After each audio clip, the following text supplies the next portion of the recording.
Hello, welcome to the May 2023 meeting of the CB3 Manhattan's Transportation, Public Safety, Sanitation, and Environment Committee.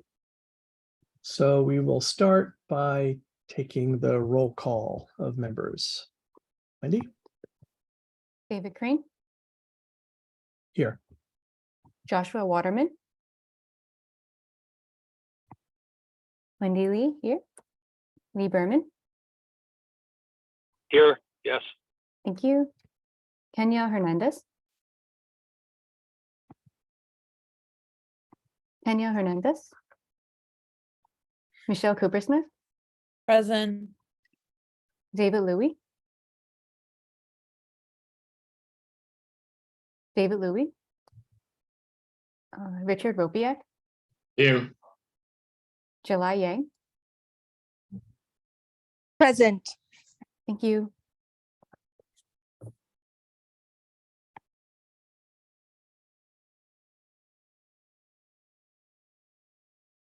You're muted, David.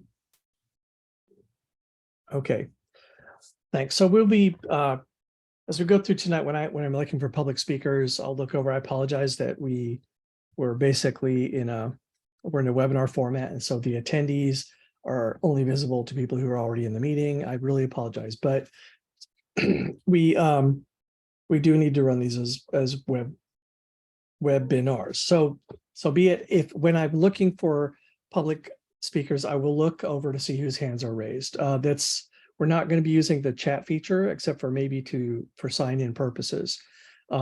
If you really have a technical problem, you could try to get someone's attention there, but we're not going to follow it, and we're not going to have discussion in the type chat. And let's go into the meeting. First, approval of previous month's minutes. I hope there's no changes to be made. Are there? Remember, we basically voted on the minutes of the last full board. So since there are no changes, previous month's minutes are approved. Now, the only item that I'm not going to do in order tonight is going to be number 5. So when we get to it, we'll just skip over it and do that at the end, because I don't think we have no presenter and nobody's going to, I don't think the public's that interested in it. We will go to the Gotham org. So they're looking for a support for a truck loading zone. This is at 55 Suffolk Street. It's at basically the corner of Suffolk and Broome. And they're asking for it for moving in. This is a new large building. Is the applicant here? Yes. You want to talk about it for a bit? Yeah, I'd be happy to. Hello, good evening, everybody. Hi, David. Hi. I had sent in a presentation earlier, so I could bring that up if you want to look at some information on the screen. Yeah, if this is going to be brief, which I suspect we should do that. I can't elevate you for screen share. Okay, just made you co-host so you can screen share. I think I got it. Can you see that? Yep. Yes. Let me see if I can just. Okay. So hello, everybody. My name is Simeon Mala. I'm Executive Vice President of Development here at Gotham Organization. And we've been working with CB3 now for many years, probably going back to 2018, when we had just started talking about this project with the Chinese American Planning Council. We're in a partnership with CPC to develop this property and the adjacent BHH site. We first brought the project to the community board in advance of our conversations with city planning regarding the rezoning and the proposed massing here, and presented a number of times to the community board during the entitlement process. So David, you had it right, but just this is a map which shows the building, which is, I'd say, 99% complete. On Suffolk, we have the 55 Suffolk Street building, and on Norfolk, adjacent to the Hongning building, is the 64 Norfolk Street building. So overall, the development, as a reminder, delivers nearly 500 new apartments at 43% affordability. The 64 Norfolk Street building contains 115 affordable senior homes. The application period there completed in December, and we now have, I'd say, nearly 50% of the building occupied with new tenants. And the 55 Suffolk Street building is nearly complete after over 2 years of construction. That's a 25% affordable building. The application period there ended in April. We're just entering paper applications there, and we anticipate to begin the lottery process imminently. We also started market rate leasing 3 weeks ago. So we really appreciated the community board's support throughout the process, and all of our neighborhood partners and elected officials.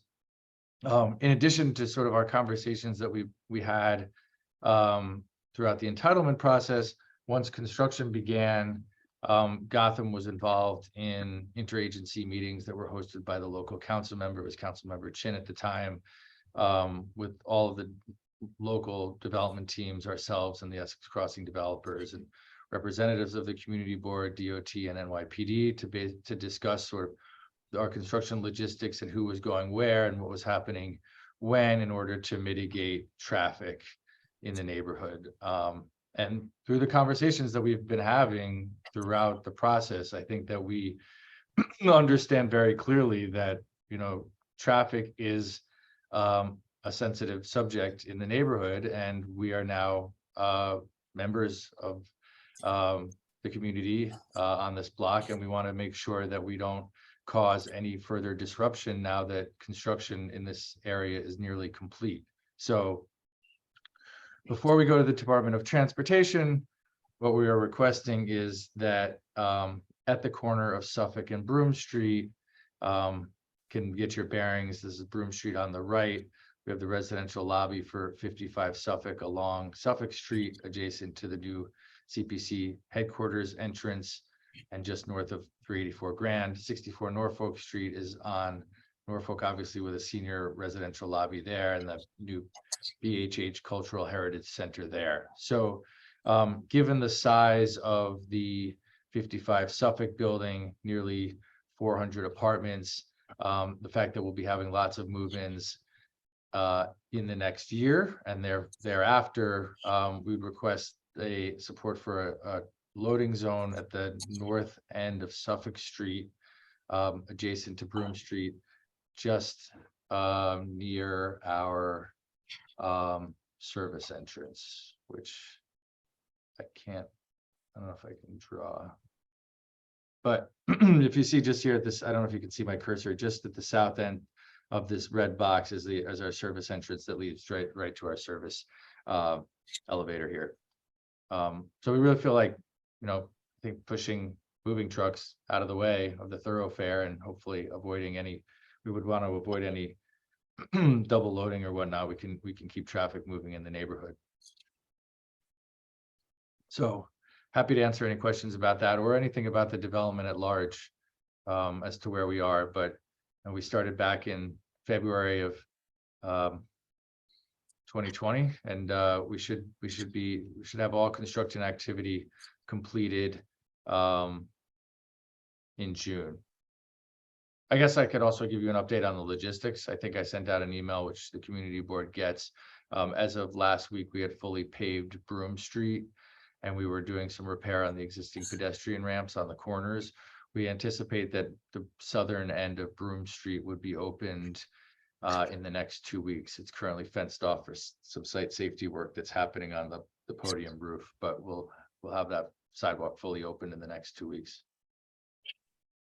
Okay, thanks. So if committee members want to raise a hand, Susan, could we bring Val and Trevor over into panelists since they've joined the meeting? The idea is that people, if they join, they can contribute. So let's all the board members in. And are you trying to raise a hand there? Mr. Ropiak, go ahead, Mr. Ropiak. What parking regulations currently exist on that Suffolk Street block? It's existing parking alternate side of the street. With appropriate hours. Okay. And your loading zone, is it time limited or is it open? We're requesting open. I mean, open, you mean 24 hours a day, right? Yep. Yeah, I know. I think in addition to moving, we would be helpful to have 24 hours a day to also allow for, ride share and other like car pickups to allow them to wait there rather than in the middle of the street. 7 days a week? Yes. Michelle, oh, you done? I just wanted to say, Richard, I think this is residential parking on the street, so it's alternate side, but just the hours are limited to street cleaning. It's not metered parking. Thank you. Yeah, I'm in favor of this. I live right by here. It's a really narrow street. And we have such trouble in this neighborhood with blocked streets already, which causes honking and dangerous situations for pedestrians. So I'm in favor of this. Okay, we're doing clarifying questions now rather than debate, but any clarifying questions? I want to ask the attendees, the public. Next. So anybody in the meeting anywhere, if you raise your hand, because you have questions. All right, so let's go ahead and debate. Actually, we have a draft motion. Did that get done? But it doesn't have to be complicated. We can do it ourselves. Wendy should have the revised one, and I keep trying to promote Val and Trevor. They have to accept it. You have to accept it. Okay, well, hey, you two accept it, and then you'll be launched into the panelists. Wendy, can you? Okay, nope. Trevor has his hand up, but I'm trying to promote him. Now I see it. It just appeared on my screen. Also, just to note that the chat is disabled for everybody. So you can't, the only way to signal is to raise my hand.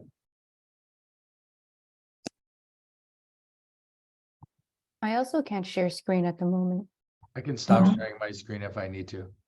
I can make, yeah, let me make Wendy co-host.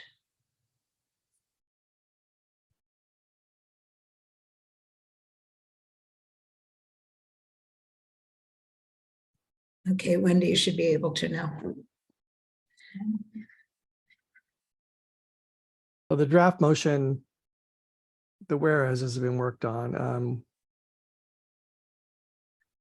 Do we have a motion to approve this? Sounded like Michelle was basically doing that. Second, Are there any objections to doing this? From board members, committee members? Okay, so I take it's going to pass unanimously. Are people scanning it? There's a typo in the word street I see there. The important part is the be resolved. CB3 supports the proposal for the addition of a 60-foot long, approximately 3 to 4 car lengths, permanent loading zone adjacent to the 55 Suffolk Street service elevator. If there's no more discussion, we'll take a vote. Okay, want to take a vote, please? Wendy?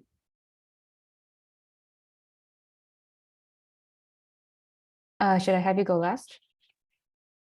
Yes, please. Right, Wendy Lee, yes. Lee Berman, Yes. Michelle Cooper Smith, Yes. Richard Ropia, Yes. July Yang, Yes. David Crane. Yes. Okay, so the next agenda item is, Thank you all. thank you, sorry, thank you. Department of Health and Mental Hygiene. So it's a presentation on the rat mitigation zone. People may know that we have been designated that. We had that distinction many years ago, and the program is back. So is mental health ready to give us a? I'm trying to promote her. Looks like Scarlett. You have to accept the panelist?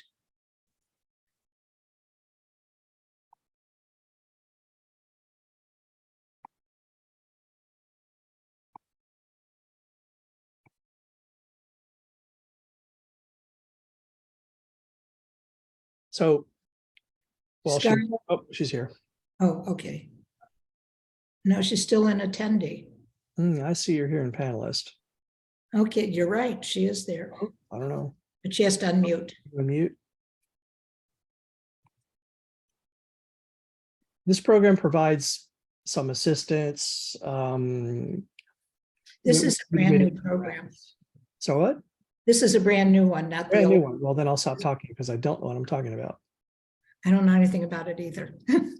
Okay, Hi, this is Scarlett, but I'm with Department of Health, but I'm with Department of Health to talk about or answer questions on Reese houses. So I might be the Oh. wrong person that you're not So- looking at this. so is nobody here? Is anybody in the attendees or anyone here? I see a Stephen Berninger. Stephen and Wendy are both with me about Reese houses. Okay. I was expecting Angela. And it looks like nobody has showed up for the rat mitigation. I see Catherine over there if you want to offer her a promotion into the panelists. Yeah, but I'm trying to know. first Okay. find attendees. I don't see them. Well, I guess we'll have to skip it and see if they show up later. so I don't know the details, but I know it's a good thing. It will bring more attention to eliminating rats in the neighborhood. It did. The last version of it provided outreach to landlords and ways to escalate situations. So hopefully it's similar. And we're going to go to the next agenda item right now. Right. Okay, I'm trying to keep Don't it, have if you accept when I try and promote you to panelist.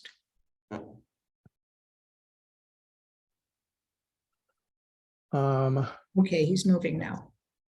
Okay, DEP, I'm sorry, Okay, who's taking the lead on this, Scarlett, for the presentation? which one, Susan? This is not the rat one. I was gonna Oh, go. this is, no, we're skipping, so now we're in DEP. So, yeah, um, so I'm doing item number 4, DEP. It's another informational presentation. They have a facility at 30 Pike Street. They're gonna add a second floor to it. This is sort of under or maybe in the shadow of the bridge there. We have someone raise their hand if they're here to present that.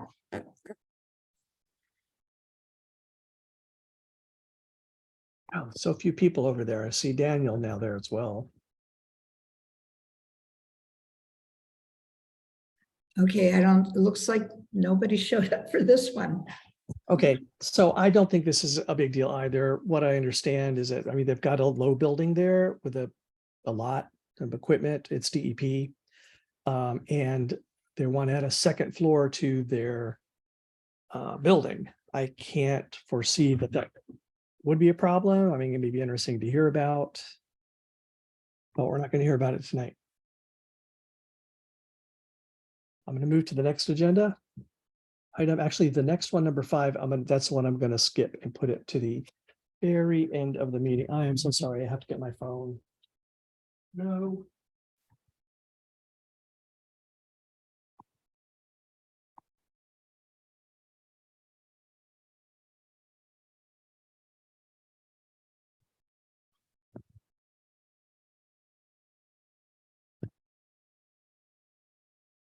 I'm sorry. I heard it going off. So we're going to skip item number 5 for now. And we're going to do item number 6. So this will be an informational presentation on a longstanding problem. We did hear about this. I'm going to guess it was 10 years ago. Susan, yes. It looks like DEP just showed up. I don't know if you want to have them go on later or not. We will do them next. Okay. Yeah. And in the meantime, I spotted him. He is there. Daniel. I know, I keep trying to promote him. I have to accept. Okay. So this DEP thing, there were a bunch of these very old, like when they first set up the gas distribution system in like 1880, they built a number of these plants. They used to convert from coal or something like this into natural gas with some industrial process, which has left pollution under the ground, and they have developed on top of it. So it's been there for a long time. We've known about it at least 10 years. The board has had a presentation on this exact same plant. It's not a plant anymore, but it's exact same location. About 10 years ago, they were going to be doing air monitoring. And I know that about a year ago, they did a presentation for the public asking for input on various mitigation plans that they seemed to be getting close to. And I'm not sure what we'll hear tonight, but just to let people know, that's the background. That's the history, I mean. And the presenter is here. Yes, it's Douglas McNeil. Hello. Do we I'm need, gonna take the lead on the presentation. yeah, let's. hear your And then I co-host. will, there's gonna be a little portion handled by the Department of Health. And then we'll take any questions you guys have. So, oh, I'm trying to share my screen. Okay, now you can. Okay, thank you. All right.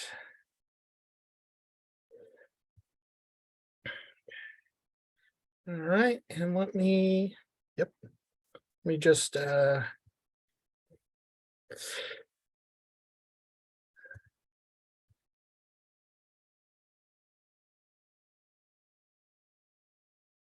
slideshow, there we go. Get that going. Okay, there we go. So yes, we wanted to we had a meeting a couple of years ago now, actually, to discuss this alternatives analysis report for the main portion of the manufactured gas plant that basically is the area that sits underneath the northern half of what is currently the Jacob Riis housing project. And we did that back in June of 2021, and we were kind of waiting to make a final decision on it. And with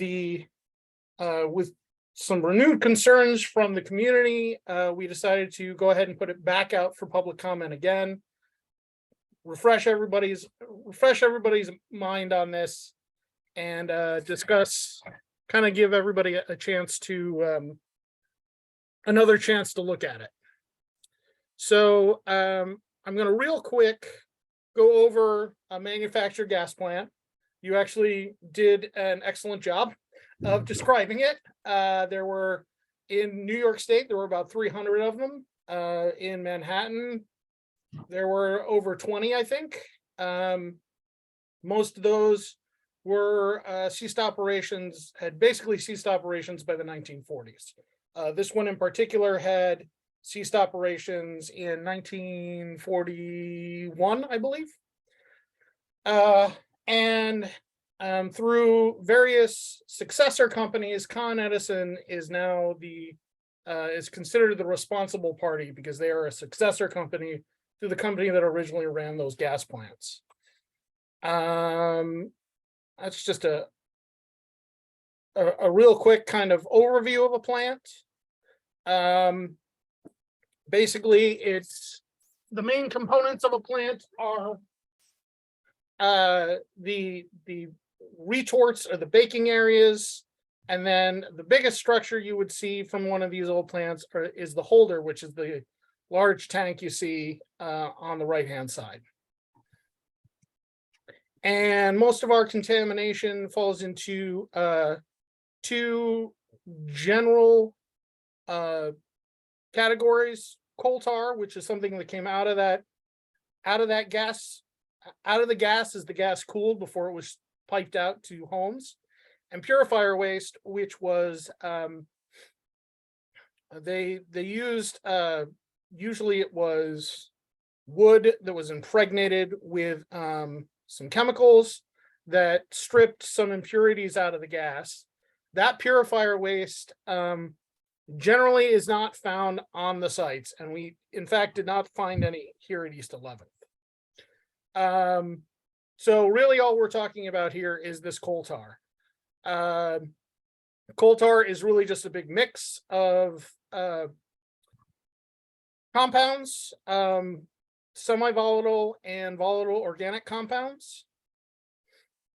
So we have our BTEX compounds, which are benzene, toluene, ethylbenzene, and xylene. Those are what we consider to be lighter end, quote unquote, volatile organic compounds. And that's basically the stuff that you find in like gasoline or, adhesives, and a couple of degreasers as well. So they are lighter than water when they are in their pure form, so are less dense than water, and they are more easily dissolved, but they are also more easily biodegraded, particularly once they get dissolved. And then the PAHs, they're a byproduct of burning and heating, and they are denser than water, not as easily dissolved, and more persistent in the environment. It's much harder for those to be naturally broken down. And we find those anywhere we have combustion or burning that's not complete. So asphalt, grilled meats, any heating process where you have to mold rubber, you're going to see those PAHs. It's the stuff that comes out of most tailpipes. And then these are just a couple of historic photos of the some of the original holders from the plant. I am not sure when these were taken. My guess would be 1930s. So we have 3 operable units that we're primarily dealing with here. Operable unit 1, which is the one we're discussing right now, that we have this alternatives analysis we're discussing, is this red square here. And you can see that it includes part of the Con Edison facility, as well as those uppermost 5 buildings of the Jacob Riis properties. The green trapezoid is operable unit 2. That is there's deep tar that is heading towards the East River that is being addressed. It partially will be addressed as part of this remedy, and is also being addressed as part of the coastal resiliency work that's going on over there. And then operable unit 3, operable unit 3 is officially both Hazeman Plaza as well as the Archdiocese property. As of right now, we have an interim site management plan on Haven Plaza, and the Archdiocese property has entered into the brownfield cleanup program. I can give you a brief update on that at the end of this. So you're correct. We have been doing this work for a long time. We first got out in 2004, shortly after discussions with Con Edison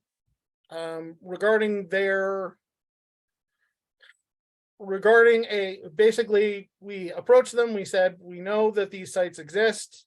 We need you to come up with a list of them, and we need to come up with a way to address them. So that happened in 2002. We began site characterization here in 2004. Site characterization was just the initial, basically just initial sampling to determine if any contamination was going to be left. We did in fact confirm contamination, and then we moved into the remedial investigation phase, which is a more comprehensive look at exactly the nature and extent of what the contamination is that we're looking for. You can see we collected 50 surface soil samples, 150 subsurface soil. So just so you're aware, the surface soil we consider to be 0 to 6 inches. Anything below that is considered subsurface. We installed groundwater monitoring wells, collected groundwater samples, and we've been doing soil vapor and indoor air sampling. We did an initial round as part of the remedial investigation back in 2006, 2007, and we have been doing repeated rounds of sampling since then, up until 2019. And we ceased sampling because we had, throughout all that time, we did not see any impacts to indoor air. So this is just a quick kind of view of the site itself. All of those little dots, all those little points are where we put in monitoring wells or soil borings or took surface soil samples or collected soil vapor samples.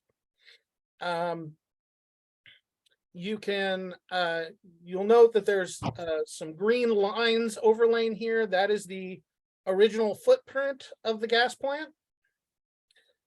You can see there's several large circular structures as part of that original footprint.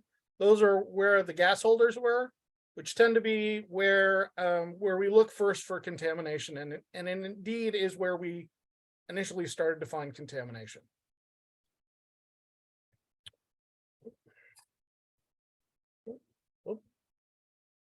Yes, next. So we did find coal tar moving underground. This is not unusual for these sites because of the time when these sites were demolished. There was no such thing as environmental laws, so they basically put it all in the hole and just built over top of it. So we do have coal tar that we are going to have to address. Most of it, however, is at depths from at least 10 to 30 feet below grade. That coal tar does impact the groundwater, but that groundwater is not used.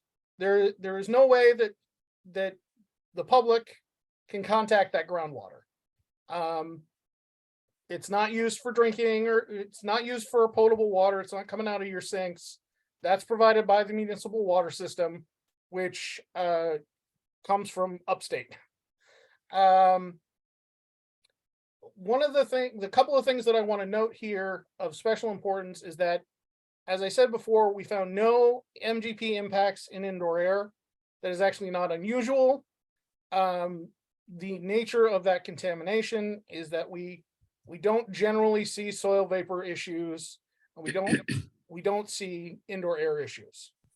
And the other thing that I wanted to point out is that while the surface soil is technically speaking contaminated, it does not meet restricted residential standards, which means we consider it contaminated.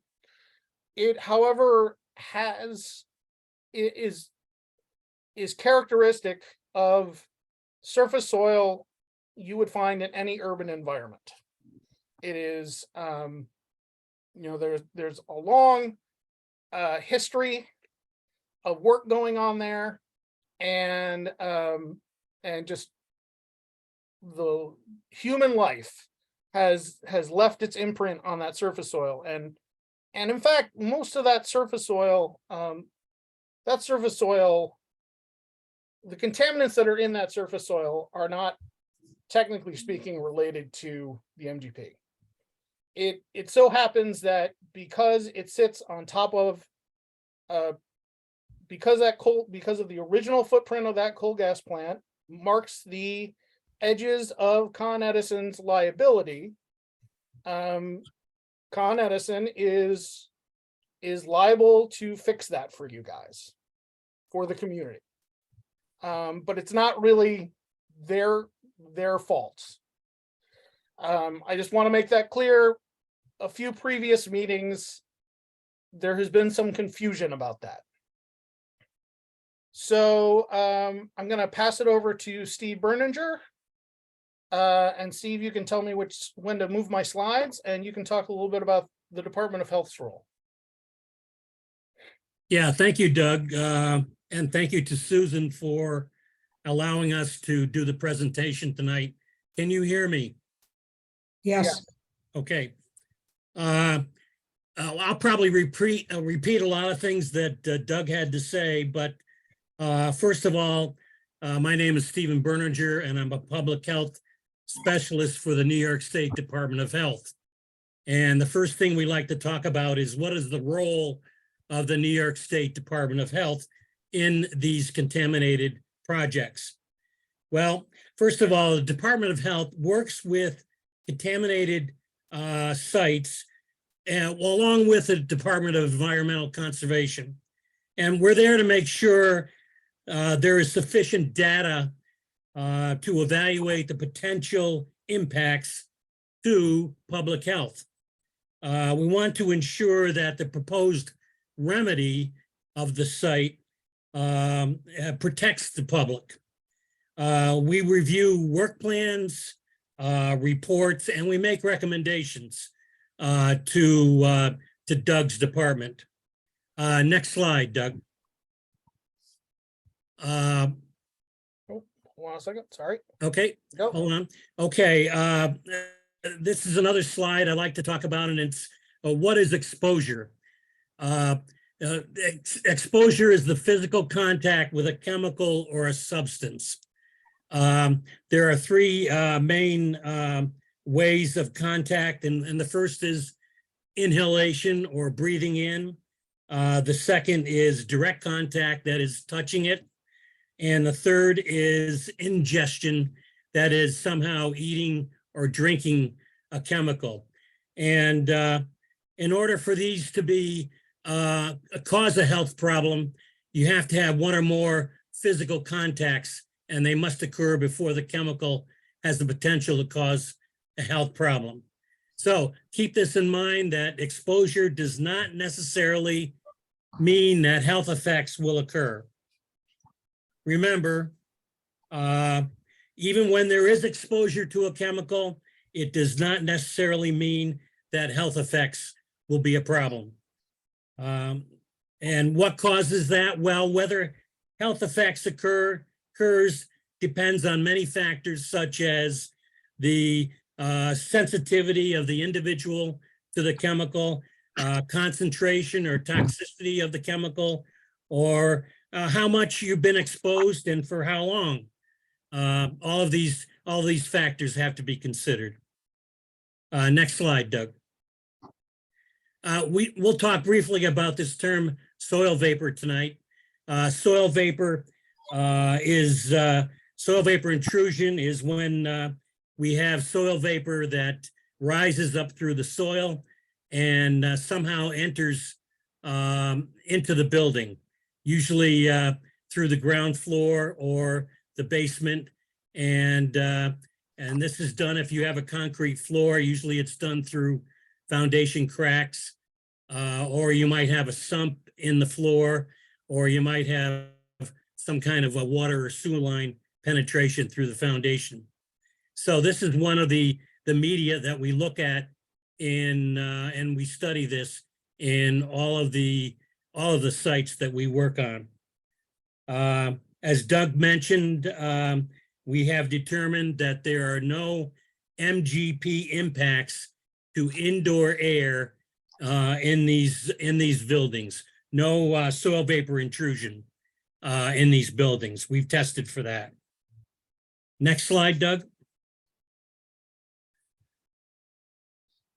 So what are the potential exposure pathways in this particular site? Our investigation showed that contamination in surface soil at the site poses a minimal risk for health effects associated with the soil. In addition, the recent storm hardening work where soil was removed, a significant portion of the soil was removed, and it was replaced with clean soil appropriate for restricted residential use. Also, when we're doing the work, we provide, we ask for and ask the environmental consultant to make sure that there's a community air monitoring plan in place, and we measure for volatile compounds and also dust in the air. Remember again that coal tar is very deep at this site, and that of course limits public contact with the coal tar. And lastly, as Doug mentioned, your drinking water is supplied by an upstate reservoir, so people are not drinking contaminated water. Overall, I'd like to say that there is a minimal risk of health effects due to these chemicals, and the remedial actions, which what we will be talking about tonight, remedial actions that we have proposed will further add protections to prevent exposures in the future. Doug, that's it for me. I'll turn it back to you. Be happy to answer questions at the end. Thanks, All right. Doug. So I want to briefly talk timeline here again. I want to kind of piggyback on what Steve said regarding exposures. As part of the remedial investigation phase, we do a human health exposure assessment. That's a requirement of every remedial investigation. And when we did that in remedial investigation, we determined that there weren't any current active exposures, which meant that with monitoring, we were able to work a little more with NYCHA to determine a remedy that worked best for them and their residents. If we had had any completed exposure routes when we did that assessment, we would have moved in to do an interim remedial measure to eliminate those exposures right away, but we didn't. And that led us to discussions with NYCHA regarding our options and what the best balance of short-term impacts and long-term gain would be for a remedy here. And during that discussion, well, Hurricane Sandy happened. And after Hurricane Sandy went through, there was a renewed push to do storm hardening work, which includes storm hardening work at Jacob Riis Properties. And we discussed the timeline of that work with NYCHA, and it was determined because of funding realities, and because we didn't have those established human exposure routes for on-site contamination, whereas there no telling when we might get a next Hurricane Sandy. We worked with NYCHA to come up with a monitoring work plan that would allow them to do this storm hardening work, while also preventing any exposures to the residents and making sure that any contaminated material was disposed of properly, and that when they were done, that there was appropriate fill material was backfilled into these areas. You can see here, you can see the little red shaded areas. Those were all of the planned areas for required excavation that they were going to need to do to put in new utility lines, as well as some additional utility housing or some additional utility structures that would be above the new flood lines. So that work was done under our oversight, with what's called an interim site management plan, which is basically a plan that lays out exactly how, whenever they do any intrusive work, so whenever they start digging, they have to have community air monitoring in place, which monitors for VOCs and dust leaving the work areas. And they also have to sample that material, make sure, dispose of it properly. And material that comes back in is, has to meet residential standards. It has to be appropriate for use on the property. So that is the work that has been occurring on Jacob Riis properties for the last 2 years. There's been some confusion, I think, about that because there wasn't really good outreach there, unfortunately. And I think some folks didn't realize that we were actually overseeing that work. So the biggest thing that we do whenever we do our construction, and as part of this storm hardening work, as part of that site management plan, is we do community air monitoring, and that requires at least 2 machines, one upwind, one downwind, and they constantly are sampling for volatile organics as well as dust. And there are limits in that plan that require them to stop work basically whenever there's a warning level, and that warning level is set before health exposures occur. And when they hit that warning level, they have to stop work and address the problem, and they can't keep going with work until that level drops. And they've been doing that for this work. So what we have left to do is the biggest part of this remaining remedy for us is the placement of coal tar extraction wells.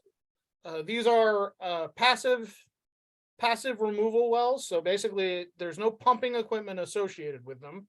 They are a well, they are finished at grade.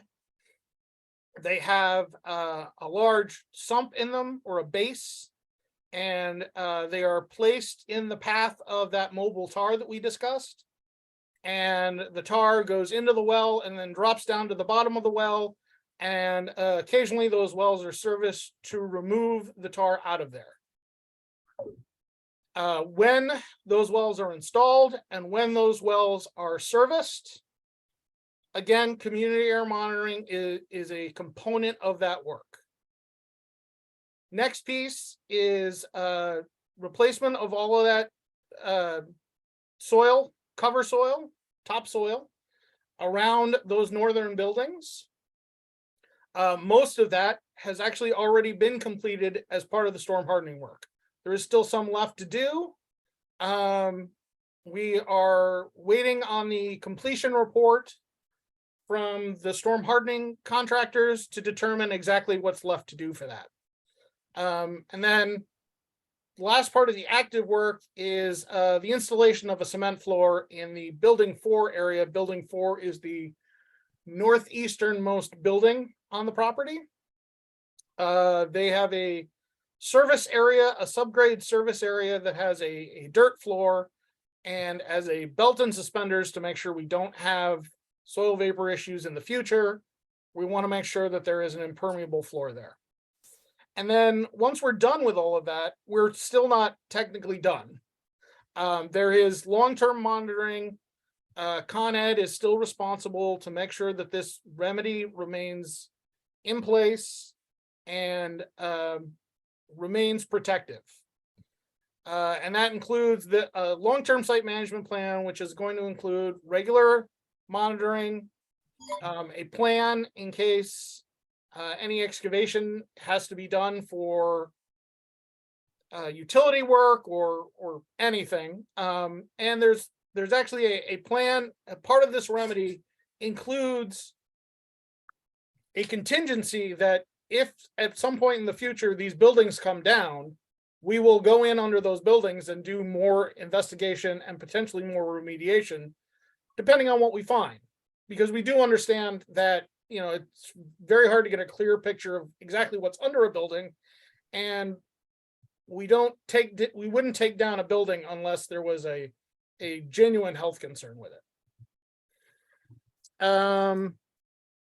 And the last part of that is an environmental easement that will run with the property, that will let any future property owners know that there is this issue and that they have to abide by the requirements of the site management plan. And this is there's not much to look at here. You can see the open space areas are noted in the green hatching around the buildings. Those are where all the surface soil still needs to be replaced. Some of it's already been done. And then that line of black circles along the eastern edge, along the right side there, are proposed locations for those collection wells. That's going to be finalized during our design process, talking with NYCHA to make sure that those are placed both in a good position for us to know, you know, for our purposes to collect tar, but also out of the way so they aren't, you know, so the work on those wells doesn't impact those residents. And that's pretty much it for this alternatives analysis. We are accepting comments through May 22nd, so for another couple weeks. Another couple weeks. After that, we will issue our final decision. And once we have issued that, we move into a design and implementation. Design of this remedy, frankly, will not be extensive because of the work involved. The design is mostly going to be establishing the requirements for those collection wells, establishing where they're going to go. And then we also have to establish really where the remaining surface soil needs to be replaced. And then we will go in and do that work. That will likely be at least another year down the road. Then once all that work is done, we are going to place the environmental easement. We're going to issue a final site management plan, and that will be it for that area. That is not it for the site. We are working with the Coastal Resiliency Project to address contamination on the other side of the expressway. And as I indicated earlier, there is the Archdiocese applied to and entered into our brownfield cleanup program because they were seeking to redevelop the property that they own, which consists of the old church and their old school. And they did remedial investigation work there. They have wrapped that up. We have a draft remedial investigation report in that outlines their findings. We are going to be releasing that to the public actually in fairly short order, probably by the end of this month. It shows the same contamination, the same contamination and issues that we see on operable unit 1, we see on that in that area, which is there is some deeper tar. There is no soil vapor issues. We sampled that long ago. There continue to be no soil vapor issues. And we will be, once we approve that remedial investigation report, we will be working with the Archdiocese based on what redevelopment plan they come up with. We will be working with them on an appropriate remedy. That only leaves the Haven Plaza portion, which based on our investigation, there is minimal contamination under that property. We have been doing long-term indoor air monitoring in there. And our remedy there will likely be long-term monitoring with a contingency to move in if those buildings come down. And that is actually it. I will leave up this screen for a bit. Steve is our project manager from DOH. So if you have any health questions, you should reach out to him. Sydney Sobel, who is one of the other folks listed as a presenter here, she is the new project manager for the site. I have been the project manager for this site for about the last 7 years, and I was recently moved into a new position. So Ms. Sobel is taking over the project from me. We are in the midst of that transition now. So I am the one who is in the best position to answer questions and provide this data for you folks. Okay. So I'm going to ask the board members if they have questions that they want to ask. And I'm going to start. You wrote there that you're accepting comments through like 2 to 3 weeks from now. Which portion of the project is it, or what should people focus their comments on? The comments we are looking to get involve the remedy at the Jacob Reese properties. Okay, which is, okay, you were discussing it's underway, okay. And those comments should be submitted to you through? Email is fine. You can send us snail mail. You can give us a call at these phone numbers and talk to us verbally if you want to. And anyway you get a hold of us is fine. Okay, so folks should snapshot this screen and reach out through what's shown right now on the presentation. Good. So are there clarifying questions before I open up? We can share this contact info with you via email. Well, I'm more interested in the public hearing about it. It's just Yeah, no, I understand. right now. Any board members want to be recognized to speak? Let's to ask them questions about the presentation before I go to the public. I don't see any hands. Someone did. Lee, go ahead. Hi, thank you. I apologize, my camera's not working right. This is a more, I guess, a general question regarding the byproducts in the entirety of the community, mostly affecting Reese, but also that may be leaching further down from Reese, further downtown, in addition to the other manufactured gas facilities that were in the Lower East Side.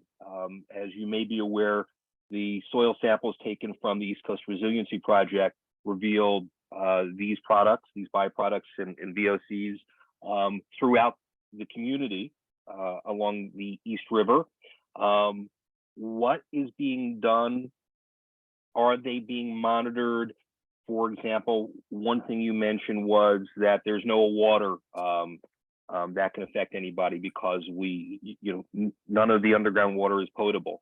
I'm familiar that there are 2 private wells that are located in the community that appear to be downstream from this, that are used to water gardens. The water is aerosolized, kids breathe that in, but I'm not aware of any testing or any requirements for that type of testing. Can you shed any light on that and those concerns? Thank you. Sure.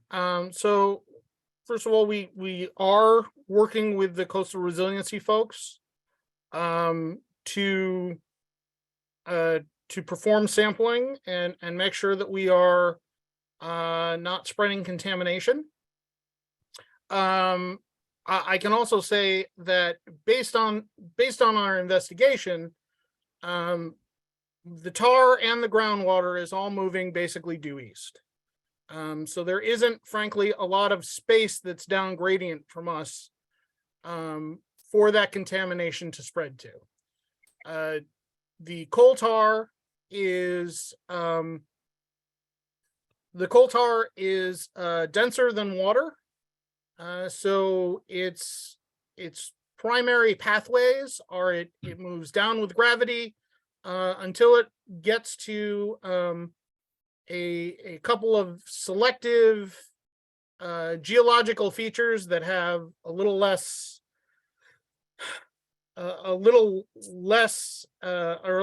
permeability, and then they kind of spread out on top of that. But they always follow gravity.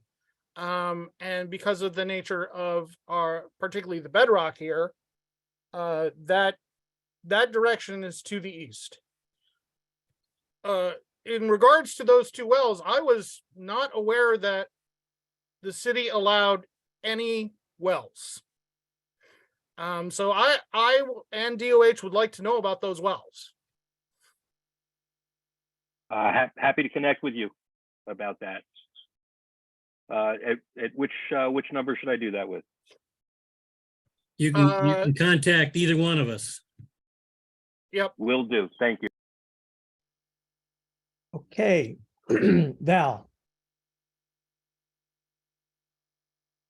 Val, you want, great. Okay, yeah, thank you for the presentation. I have to say I had a hard time following it.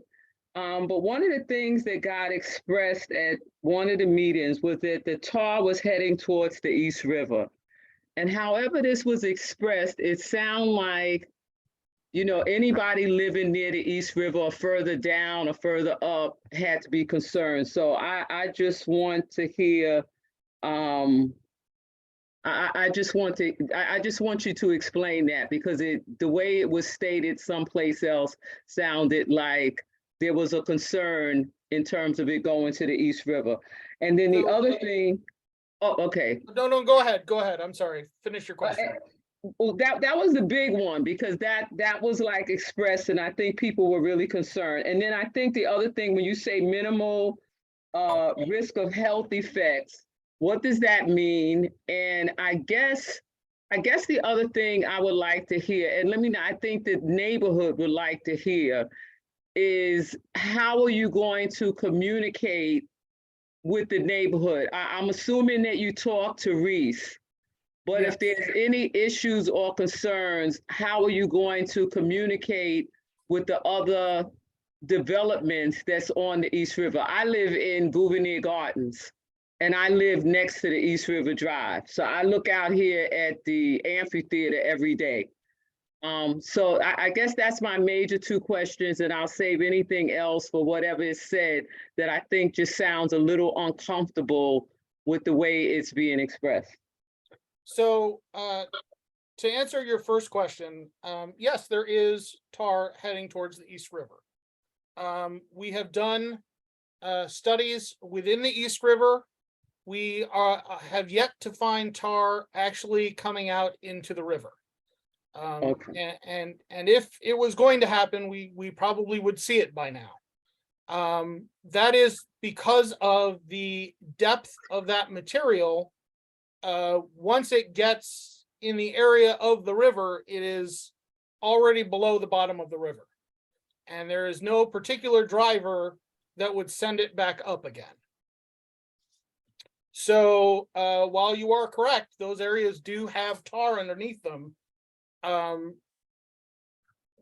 It would take a concerted effort to be exposed to it. And by a concerted effort, I mean very large machinery.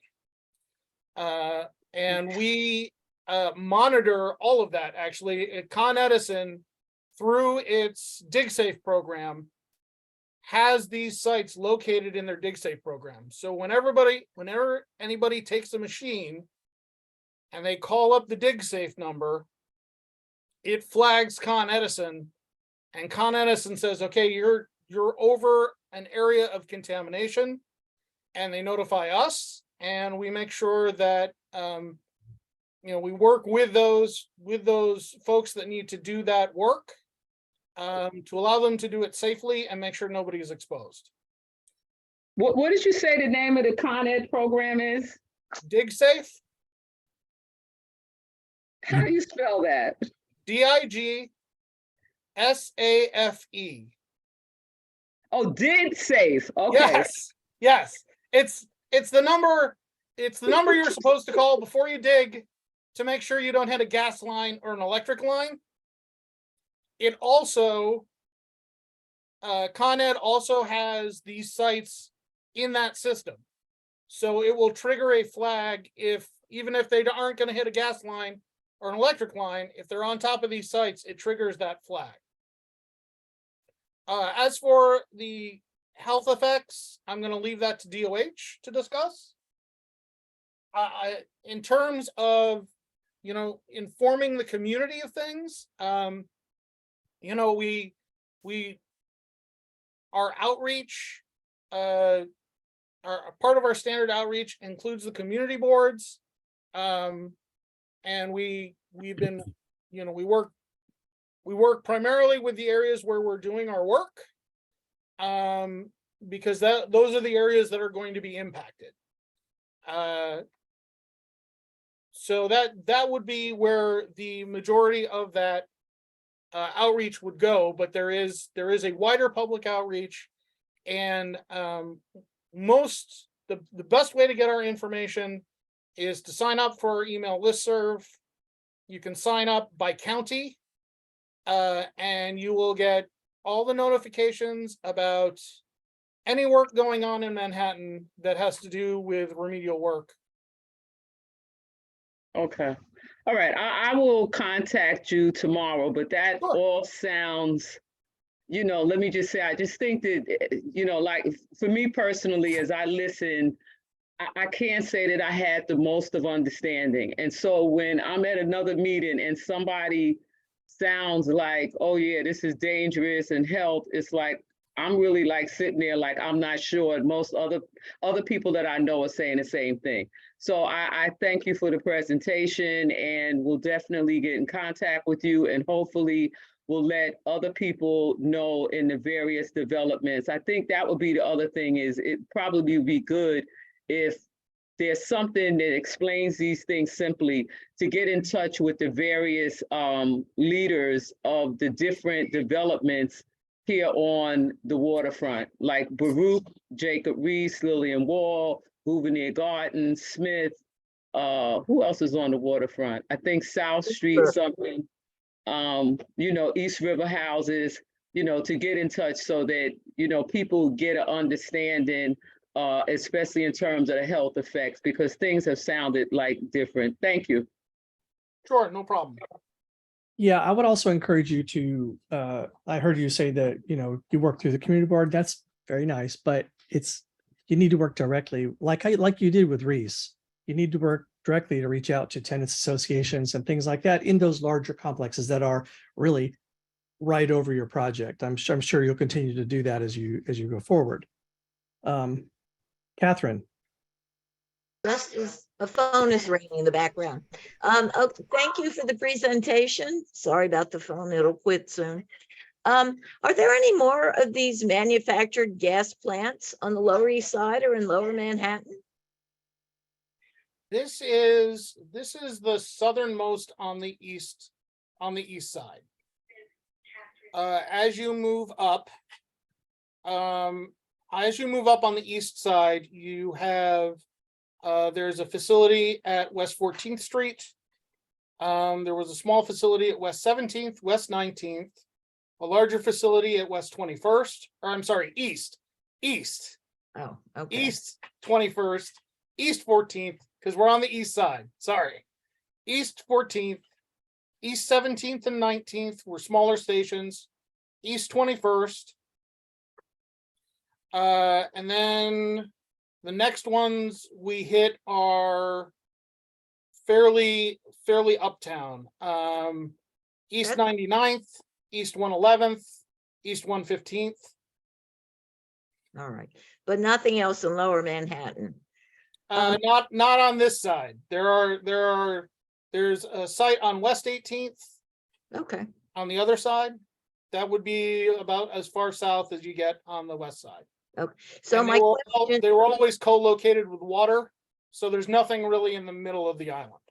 Okay, so the only thing I can point out though is everyone, the east side sites, the 14th, the 17th and 21st are also all impacted by the coastal resiliency studies. Yes, and we have been working with them on those sites as well. Okay. So here's my question. Although, okay, so how is this coordinated with the dewatering that's going on in East River Park? Because they are removing a lot of, they're going down fairly deep and certainly Yes. at least 10 feet. In fact, initially, I think they thought they wouldn't hit water till they were at 15 feet, but they have been hitting water as they do the, the coastal resiliency and the sewer, the combined sewer overflow and the parallel conveyances. So they're all very deep. And Yep. I'm wondering if, and Con Ed is also doing a lot of deep subsurface excavation. So are you coordinating with that, or is anybody testing for BTEX and some of these other? We are, as part of that dewatering efforts, Right, they're required to test that water. And in most cases, they have to treat it, depending on the test results, it has to be treated before it is discharged. They aren't allowed, because we do understand that, yes, that water is likely to be contaminated. So it has to be treated. And for all of that subsurface work that they are doing, basically from East 10th Street and north, all of that is covered under our coordination plan. And all of that requires that they do community air monitoring at their work zone limits to make sure that there isn't any air impacts outside of their work zones. okay. Yeah, And yeah, Catherine, this is Stephen. Yeah, hi. We have a couple of MGP sites in Brooklyn where they're actually down 20 feet. And of course, they have to dewater. Right. In order to dig down that far, they have to remove the water first. So this is pretty common for an MGP site. Okay, it's just that since we were mentioning how the water is moving towards the East River and they're doing significant excavations there. So Yep. I was concerned about that, I'd like to hear a little more about it. And I have a different question. How do we know what's under the other developments right up against the water? Where do we find out, or who checks, and have they done checking in the other residential developments? So, This. so the way the program works, we identify the historic footprints of these sites. That's the first thing we do, is we basically go through historic records and we figure out, okay, this is where one of these manufactured gas plants used to be. And then we go in and we perform this initial site characterization where we target likely areas of contamination, which is some of the larger structures. And if we find contamination, then we go into our remedial investigation. And what we do with the remedial investigation is we start where we know there's contamination, and then we start moving out from there until we don't find contamination anymore. Okay, but I know that there was, looking at sites going north on the east side, there was contamination at the seaport, obviously. And anyway, there was a mercury factory there. But there was also industrial contamination at around two bridges. And so wondering if anyone bothered to test the site, say north of two bridges up to the Reese houses, or Well, done any test pits to see what's in our surface.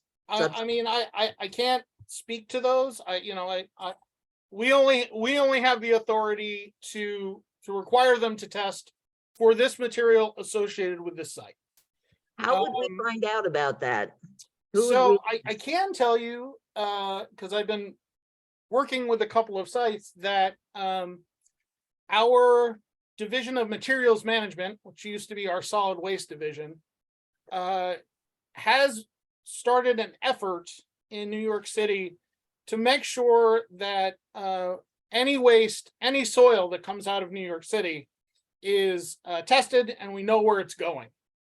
To make sure that if it doesn't meet residential requirements, that it's not going to a residence. Does Um, that include what's going on, what's being removed from the park right now?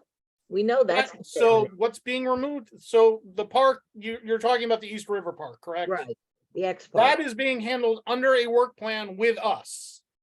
So that is because we know that that area is impacted with, well, we know it's impacted with MGP waste deeper. We also know there are some petroleum impacts that were further up in the strata.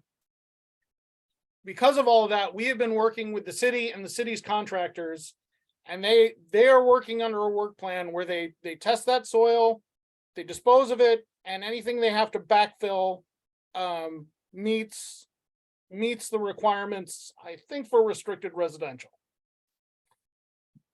So And when when you they do that work, Yeah. again, they have to do the air monitoring to make sure that it's not that it doesn't there are no air impacts while they're doing that work. Are they measuring for BTEX? Yes. Okay. So your division of material management, is there a name? I do not have a name for you, unfortunately. I will tomorrow, actually, though. I need to reach out to them to discuss another matter. And I will have a name as of tomorrow. Okay, great. I guess you can get it to the board, they can get it to me, or you can get it to me. Sure. I'll put my info in the chat. All right, thank you. Yep.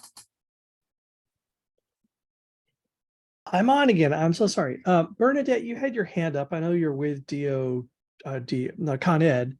Did you want- Yeah, I just wanted to make a brief comment following up to your question before. Once DEC makes their, issues the decision for the remedy and Con Edison starts its planning process, we definitely will be in close touch with the Tenants Association at Reese. We already have working with DEC and DOH, as well as NYCHA and the list of stakeholders. We will be posting information and definitely be working very hard to make that an open process throughout that process. So I just wanted to mention that. And that started already, but we're just, waiting, basically supporting, waiting for the remedy to be official before the planning can really get underway. Okay, thank you. Trevor. Thanks, David. I'll try and be quick. I know the focus of this is primarily on Reese houses, but you did present some other stuff that I just want to ask about. Number one, for logistics, is there a plan ID or a number we can look up on the website? Because I don't want to just send an email to you and not really be able to identify the project. So is there a project ID with this, or Yes, are there there? is. Of course. Yes, it is. The ID number is 231. If you could put it in a chat. I that can would put it in be- the chat. Yes. Sure. If you can go back to the site that had the 3 operable units, Yep. while you're looking for that slide, the Yeah. question is, you have 3 operable units. I imagine there are 3 separate strategies for mitigation.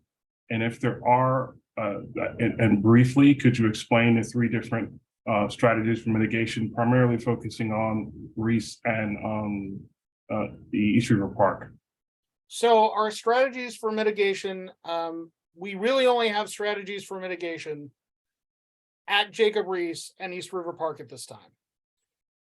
We are still in the planning process for Haven Plaza and the Archdiocese property. Our mitigation there includes the collection of that tar and long-term monitoring of both the groundwater as well as some continued indoor air monitoring and regular monitoring of the soil cover to make sure that it's intact. And that's, I think that's answering your question.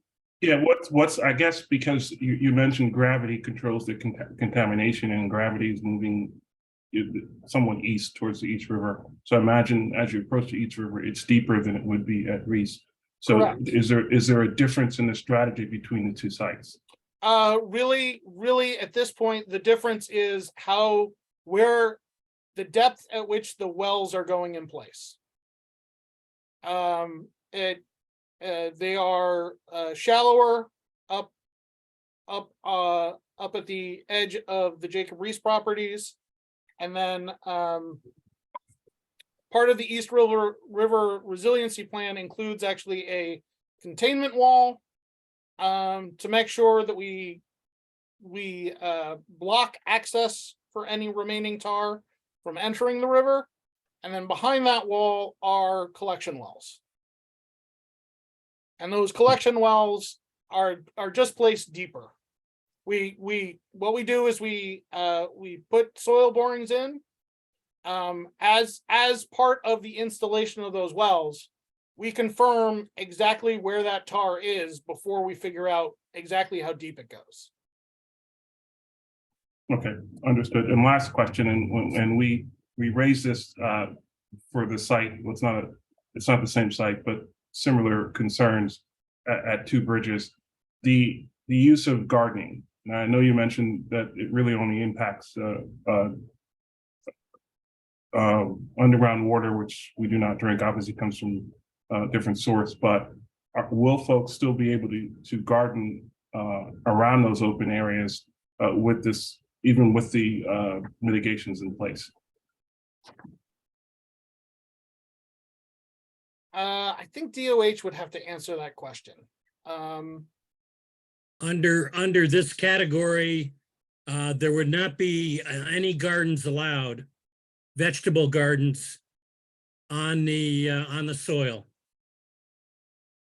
We will have a 2-foot, what we call a 2-foot cover. There will be top 6 inches will be topsoil. It will be grassed over. And that will be it. There'll be no gardens allowed on that section of property. Only raised bed gardens, then I would imagine. I would say you're correct. Yes. That's all I have, David. Thank you. Okay, thanks. I think I'm going to now turn to members of the public.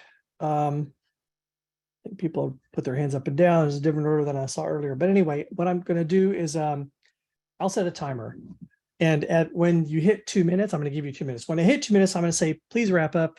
And then 10 seconds later, I may get a little more animated. So if we could allow them in, Susan, you maybe can see who they all are, but I'll recognize Lauren Green as soon as Lauren's in here. Hello? Hello, Lauren. Oh, Go no, ahead. this is Allie. This is Allie. Well, Allie, go ahead. Okay, thank you. Okay, so I have 3 questions and I'm sorry, I'm at a party. Okay, my first question is, are residents made aware when air quality is at a dangerous level when workers are told to stop working? Number 2, when will the list of toxic contaminants in the subsurface soil be released to the Reese housing residents?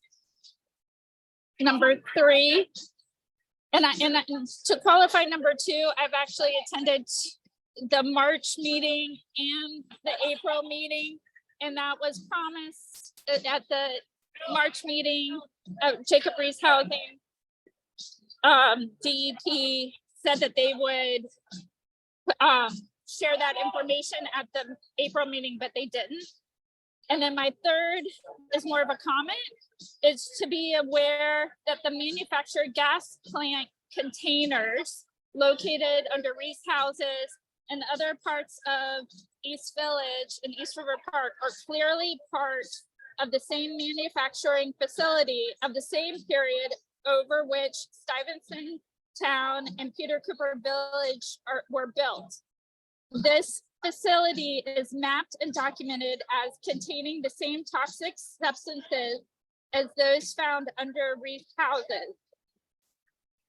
The Jacob Reese toxic contamination is not a standalone issue. It is documented that the whole area, starting in Peter Cooper Village in the north, Stuytown, East Village, and possibly the Lower East Side in the south, including East River Park and Stuyvesant Cove to the east, is heavily contaminated and should not have been disturbed.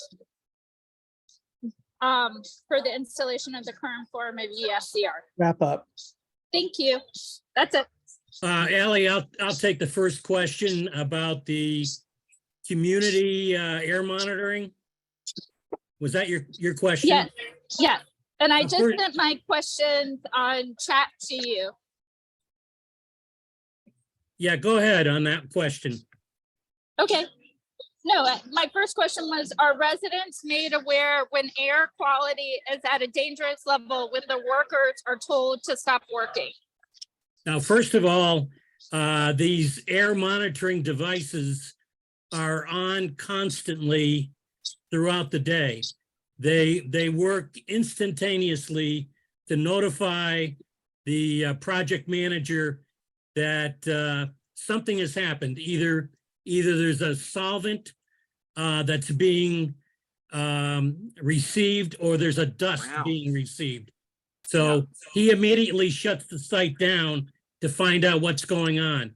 There is no chance that these contaminants will get beyond that point. Bullshit. Contaminants are in the ground. Can't build You're on not the recognized to speak, contaminants in the ground. Ryan, you're not recognized to speak. I'm sorry. I'm Lauren Green. Can I speak now? There were a You few wanna other answer? questions. No, I was the next person, but you should Well, answer there- Ally. Well, May I add a Ally little has bit? more questions. Yeah, may I add a little bit to that response? This is Wendy Sure. from the Department of Health. So for the air monitors, those monitors are set at a level that is much lower than what would be considered to be dangerous to public health. So they are set off as a precaution so that something can be done before a level of anything leaving the site would become dangerous. So the public isn't informed every time a monitor goes off. If there's something dangerous in the community, they certainly would be, but these are set to prevent that from happening and have a kind of an early warning system so something can be done to address dust levels or volatiles or something like that. Okay, thank you. So agency, if you could look in the chat, Ally has posted her questions, just respond to them. Let's try to keep this moving. Thanks.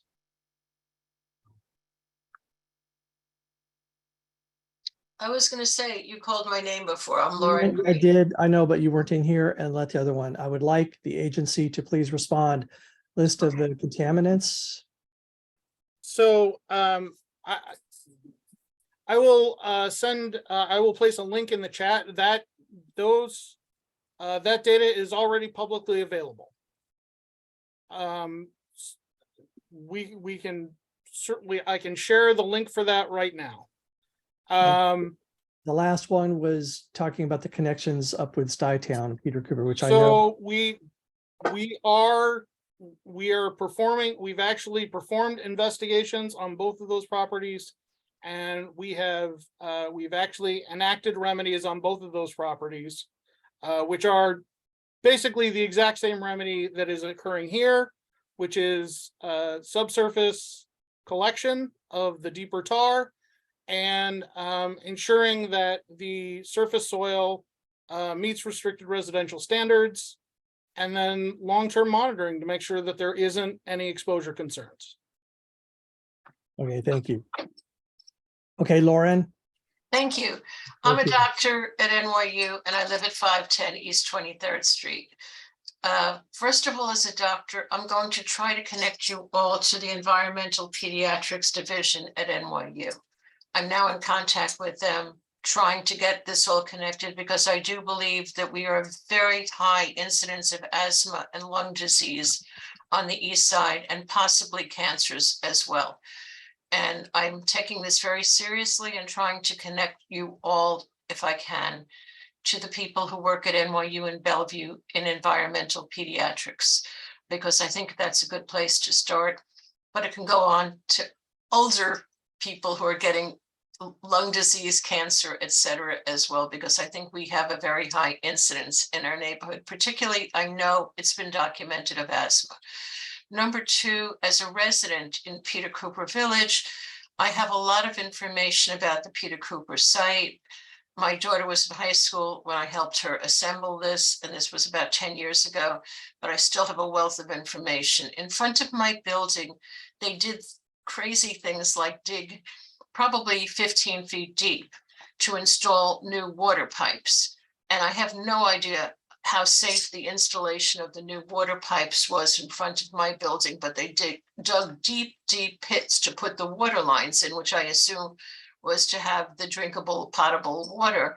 But just the same, they were going through the whole area, and there was plenty of dust, and there still has been plenty of dust in recent excavations.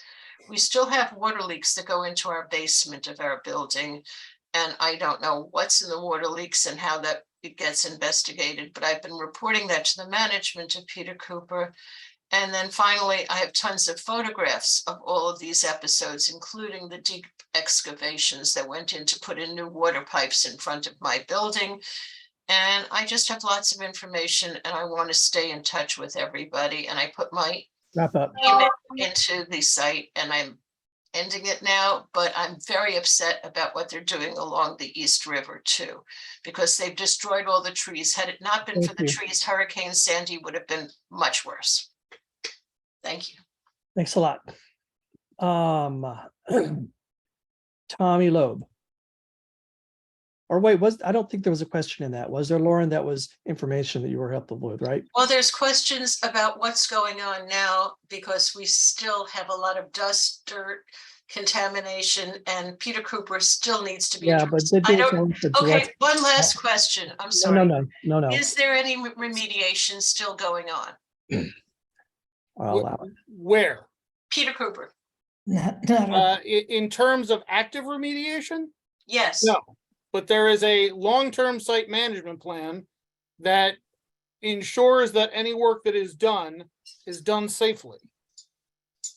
And there are those wells for withdrawing what Yes. collect. Okay, Tommy Loeb. I really didn't have another question, but I wanted to, first of all, I think this is one of the best presentations we've ever gotten on an issue like this. Whoops. We hear you.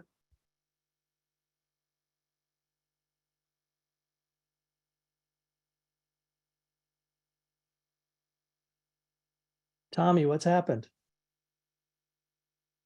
He was promoted. I couldn't promote him before. Could have low bandwidth. You promoted him. Well, I see him. in- Analyst. So maybe he's in between here and there. I don't know. Maybe, yeah. So you promoted, what did happen while he was? Yeah. If I you- kept trying to promote him before, and I guess he didn't accept it. Well, Yeah. while you folks are working on that, I just want to let you know, Sydney Sobel, who's the project manager, placed that link to that data in the chat. Yes, we got it. Thanks. And is Ally still here? Yes. Well, Yes, I don't okay, know. great. I don't know. Look that up, Ally, please.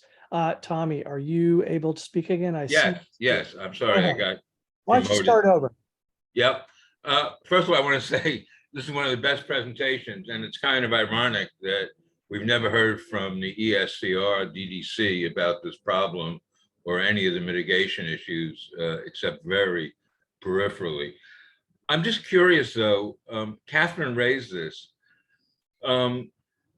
We have the dewatering. We have the sealing off.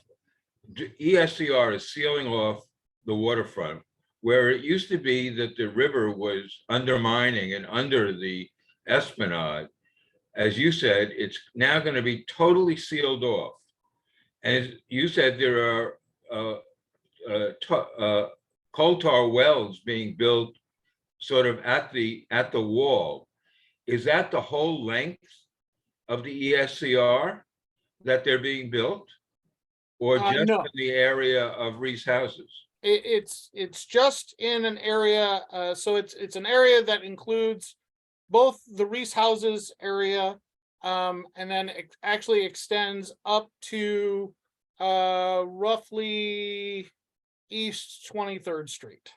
So then my follow-up question is, as the river is sealed off, as the coal tar is migrating, and now you're telling me, you know, it follows gravity, and it's, you know, the whole topography is being changed. Has there been a study? Because when the independent consultant came in for a very brief period during the study for ESCR, and he was a hydrology expert, the city hid the hydrology study from him if it ever took place. Has there been an in-depth hydrology study related to the construction of ESCR and how it's going to affect all this contamination besides this that we know is under our properties? So I can speak to a little bit of that.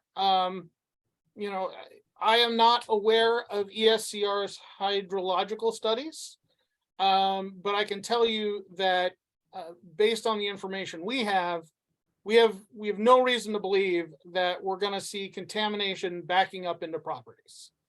That is the purpose of the wells, is that the wells act as an area where that contamination can go before it looks for another way around that wall, because that's what it would ultimately do if we weren't collecting it, is it would seek to find a way around that wall. Okay. Are there other questions, comments that people want to make? If you raise your hand pretty promptly, I'll recognize you. Yeah, see, no, we not have any seconds. Is I there? just want to tell you that the page is missing. You can't go onto that page. I just went onto the page that you mentioned and it doesn't work. Yeah, say one thing. Yeah, the page, the 23110 cupprop.pdf page is not open. So I'm here as a totally, can you hear me? Yes. Yes. A totally unrelated topic, but as an environmental maintenance worker for the city of Yonkers, you can't remove a contaminated soil, like no matter what way tar is moving towards something. Like if a soil is contaminated, the contaminants in the soil are going to be there under whatever you build around it, on top of it, depending on the extension of the contaminants or what is in the soil. If you have a hard rain and the contaminated soil, and then a large like heated summer, the contaminants go into the air. So when you place in to find out what's being evaporated from a soil, you're building on a contaminated soil. If you dig into that contaminated soil, however much the soil is contaminated will be exposed into the air, into Thank you. You know what I mean? Sorry. Thank you. Yeah. Susan, can we remove people now who have already spoken? I can know that fact sheet just fine by the way, so I'm not sure what that issue is. There is a panelist though that would like attendee, Wendy Brower. Let's bring her in and let her speak.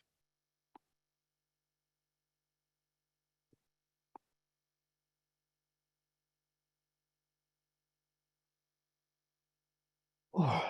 She's moving. Good. Wendy, want to speak? Unmute, maybe?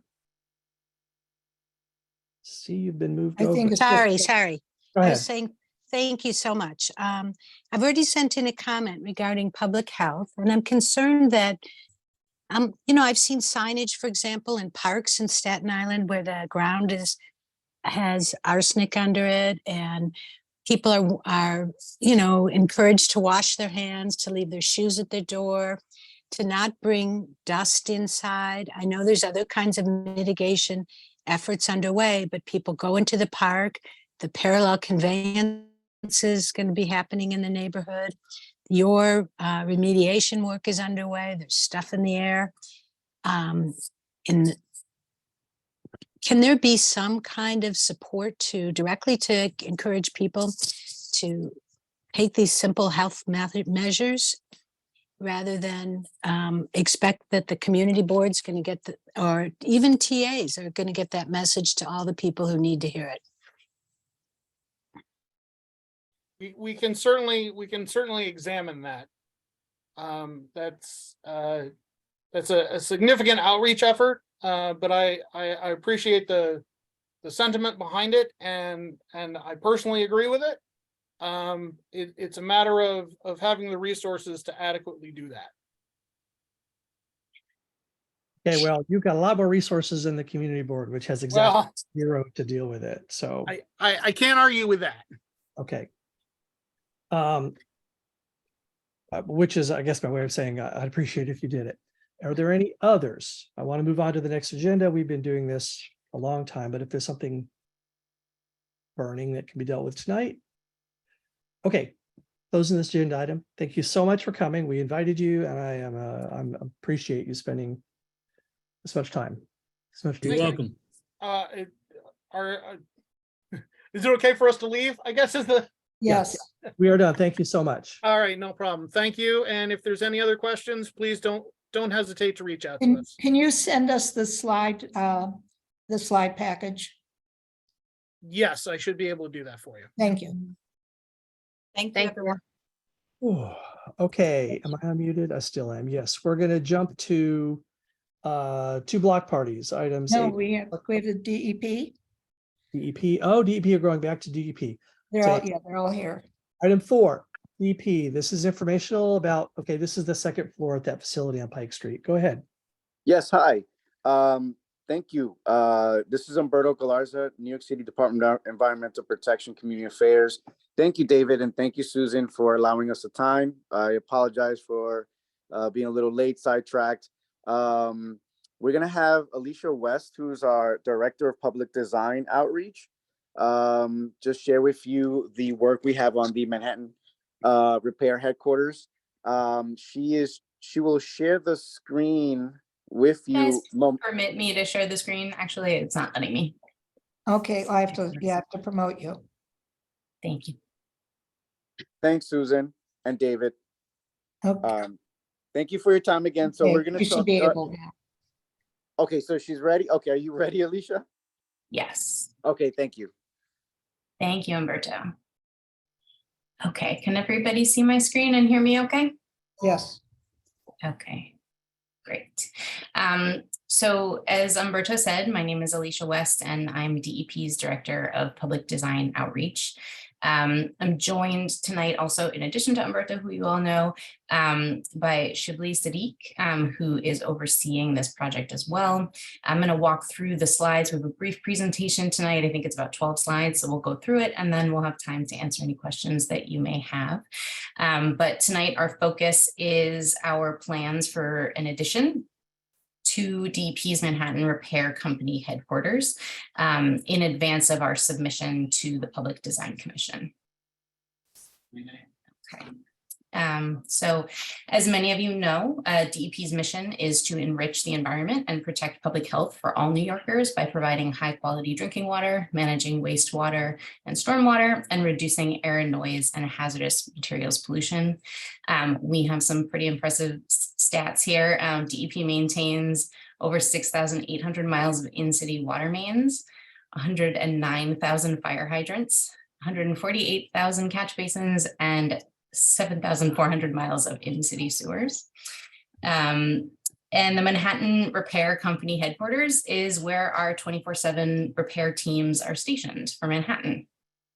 So this building was originally constructed in the 60s and it has administrative spaces, locker rooms, repair shops, storage, and a garage with an adjacent repair yard. So we're gonna upgrade these facilities for our hardworking staff. And as a part of that project, we plan to construct a partial second story addition, which I'm gonna show you in a moment. This is gonna house the new locker rooms and it's gonna allow for the interior renovation of the existing administrative facilities throughout the building. Wow. Okay, so here is a map to orient you. The building is located in the Lower East Side at 30 Pike Street between Henry Street and Madison Street. And it's backing up to the Manhattan Bridge overhead. So here's a view of the building from the intersection of Pike and Henry. You'll notice that the building is 2 stories, with the exception of the area just behind those tree canopies. I don't know if you can see my cursor here. And this is Madison over here. There we go. So this is that lower roof that I was just pointing to. There's some photos of that. And this is where we're going to be building the addition for the new locker rooms. So our goal is really to integrate the 2nd story into the building as seamlessly as possible. We'll be using the same tan brick to match, and we'll be replacing the windows throughout and also adding some new windows to the 2nd story to get some daylight into what will become those administrative spaces. And we'll be relocating the existing metal pin signage on the front facade. So here's the floor plan. So you can see on the left, that's the new locker room facilities. And on the right, replacing the old locker rooms is the upgraded administrative spaces. So I have a few before and after slides to give you a sense of what we're doing here. So on top is our existing west elevation. This is the face of the building that faces Pike Street. So on top, you can see there's nothing. This is the lower roof, and then we'll be adding that addition here for the locker rooms. All the windows will be replaced, and then we're punching some new windows here and relocating the signage here. And then this is turning the corner onto Madison Street. This is the part of the building that faces Madison on the south elevation. So you can see we're building our addition here. And again, replacing those windows. So this is another rendering that highlights the what's going on top of the roof. So we have a number of sustainable solutions here. We've got our white roof, which is going to avoid heat gain. We've got our skylights, which will allow natural light into the locker rooms, and also photovoltaic panels on top of the roof for renewable energy. So if everything goes to plan, we anticipate a pretty quick construction period, basically January to December 2024. And that work will be phased, with the addition coming first. So that's going to take about 5 months. And then the interior renovations will be the second half of the year. We do anticipate pretty standard work hours with Saturday work for the first phase. So that is my very brief presentation. So if anyone has any questions, I'm happy to answer them. And again, Shibley is also here, and Umberto as well, to help field any questions you may have. Thank you. Lee, you have a question, and any board members questions, raise hands, please. Go ahead, Lee. Yes, thank you. And again, I apologize, my camera's not working right. First of all, thank you to DEP for all the work that you and your workers do keeping the city going. It's very important to understand that part of the responsibility of any agency, any organization, is to be a good neighbor. And as somebody who has passed by your building, well, quite frankly, since I was a kid, I have to tell you that over the last 10 to 15 years or so, your building has been a blight on this neighborhood, and you have not been good neighbors. Your building is constantly covered in graffiti, massive amounts of graffiti. And I shouldn't have to be calling 311 or other city agencies to ask to have it removed, because every time anybody in the community passes by and sees an entire facade covered, whether it's the Madison Street or the Pike Street, covered for weeks, months, and quite frankly, sometimes for years, it shows that you're not really caring so much about the community, your neighbors. So going forward, if you want this, and it sounds like your employees absolutely can use this, it's imperative that you make a compact with the community that you will make sure that the building is kept up.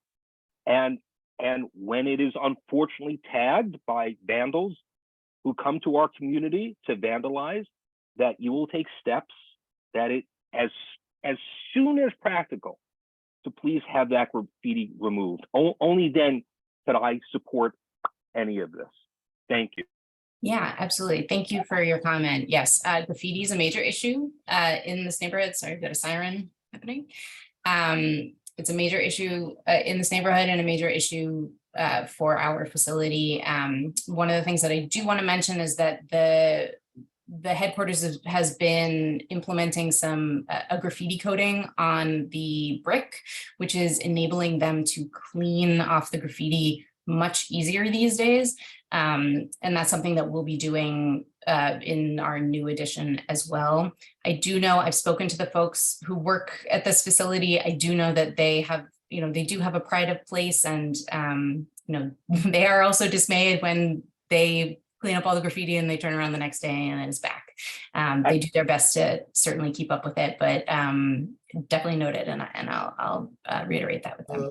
This is Shibli, Alicia. Hey, Shibli. Hi. So this particular building, we did a major project on the facade, what he just mentioned, and we cleaned all the graffiti and we applied anti-graffiti coating, and we have a program going on since last 2-3 years. Not only this building, all the buildings, we are taking out the graffiti and putting that anti-graffiti coating. That's really helping since last couple of years. And we appreciate that. Your roll down gates, however, I just passed there 2 hours ago. Your roll down gates, as well as part of the building, has brand new graffiti on it. And if I remember correctly, the fence to the outdoor garage, the slats have been covered in graffiti since I was a little kid. So we're talking, well, a very long time. I know that's not as easy to remove. But again, being a good neighbor, it's important that we all show the rest of the community that we care. Thank you. Thank you. Okay, Trevor. All right, thank you. I'm just going to echo everything Lee already said, and with the addition of, I live down the block from this particular site, and it's been covered in graffiti for as long as I remember. And I do remember when you put the anti-graffiti coating on, you were able to take some of that graffiti off. But psychologically, as a resident, it just, when it's there, it just says you don't care in this particular neighborhood because, it's a low-income neighborhood and it's across from NYCHA, so why would we care? So I urge you to make sure that you remove that graffiti. But a little further out, I've been involved in a couple of projects, and you mentioned your white roof, and I'm just looking at a satellite view. It appears to get some sun exposure. I suppose you have reasons as to why you didn't make that roof green. And the second part of that is we had put in a request for some trees around your site. And I don't know if it was determined that they couldn't go there, but it would be really nice to see DEP have some trees around their building, and also even perhaps some type of bias wall right in front in the Allen Street Mall, which I think is a good location, to look at what's directly there, because you are DEP and these are projects that you sponsor and promote. I'd like to see some around this headquarters where it's viable, and I think there are some viable sites. Okay, thank you very much. Okay, so I think I heard that you're actually going to the design commission. Yeah. Okay, so we actually do need to be passing a resolution tonight. I just had a quick chat with Susan, who has said that. Can we confirm with them that they need it because they didn't request it when they before? Well, that's true. Do you need a resolution from Community Board 3 for that? We don't absolutely need one. If it's a problem to produce one, we're required to come inform the community board prior to going to design commission. They always love to have a letter from the community board. But if it's, Well, we put this on as informational because I think when we discussed it before, it was informational. So if we don't need to do that, I mean, you've done what you have to do now. It'd be better not to. Okay, that's fine. Yeah, I think it would be, it's already getting late. But also, I mean, you should make it clear when any agency is looking to go to the Public Design Commission, that needs to be kind of up in front about why the presentation is happening.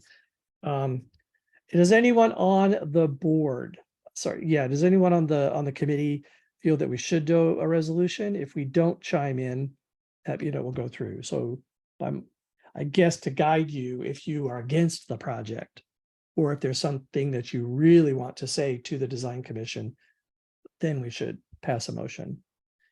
Susan, you got some? Yeah, I can say we really shouldn't because it's put on as informational, and it's been an issue in the past.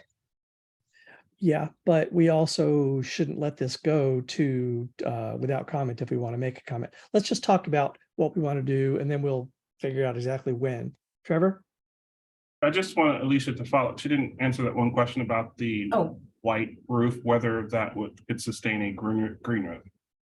I don't know the answer to that question. I mean, we're complying with the local law, which is kind of an either or photovoltaic or green roof.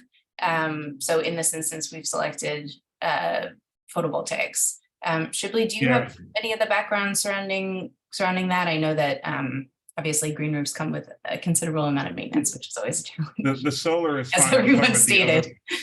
the other portion of the roof. There's a large portion that's not covered by solar, unless you intend to cover the entire roof by solar. I was just inquiring about the portion that's not. Oh, that the does not have portion. solar. Okay, so it's really just because that's the piece that's triggered by local law because that's a piece of new roof essentially. But your point is taken. Yeah. Okay, thank you. Thank you. Okay, I'm not seeing hands that people want to make a comment. A go for it is not necessary for us to say. So I am going to close this agenda item. We'll go to the next. Okay, thank you very much for your time, all. Thank you. Thank you. And now we have 2 block parties and we'll come back to the construction command center item number 5. So number 8, think Chinatown. You're wanting to have a block party. Can you describe it? Is that AC? I'm sorry. Is that AC? Oh, is it? Person has their For hand raised, I tattoos, believe. block party? Oh, is that Yin Yin K K? Okay, Yes. okay, she's being promoted now. Michelle? Hi, everyone. Go ahead. It's Yin here from Think Chinatown. Know there's some friends here, but in case some of you don't know who I am, I'm the director of Think Chinatown, and I'm also a resident here. I'm here to talk about an exciting street event permit that we're applying for. It'll be on Moscow Street. And just a reminder for everyone, Moscow Street, it's like the shortest street in New York City, right? I think.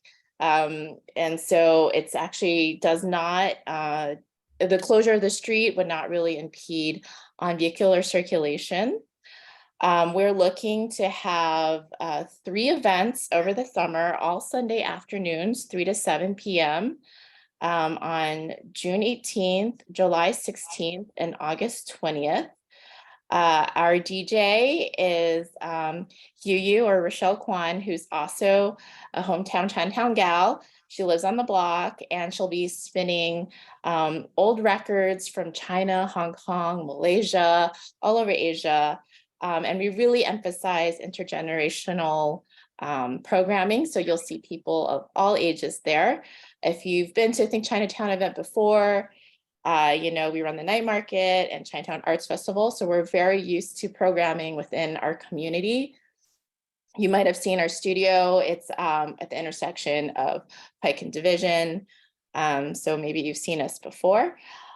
We've submitted today a support letter from Jan Lee, who is from the Chinatown Core Block Association. He supports us immensely and in fact, has let us use the new stand that's attached to his building to use to program. And so we also have 100% support from merchants on the block. People know us, people know who we are.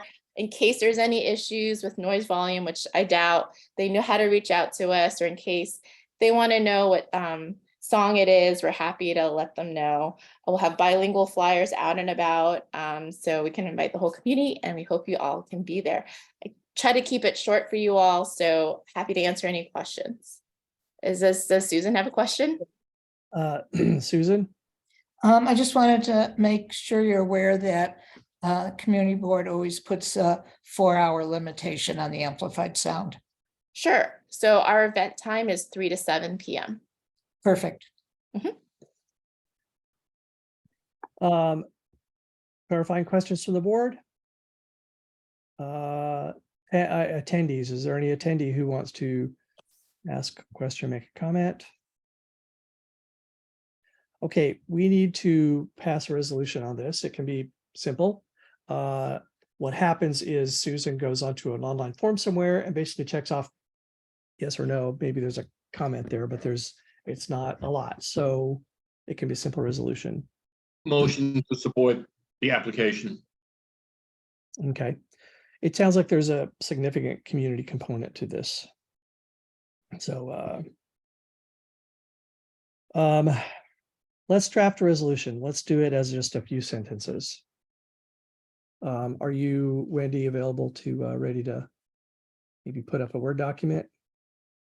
Ooh. Yeah. Thank you, Wendy. Okay, so I think we can say that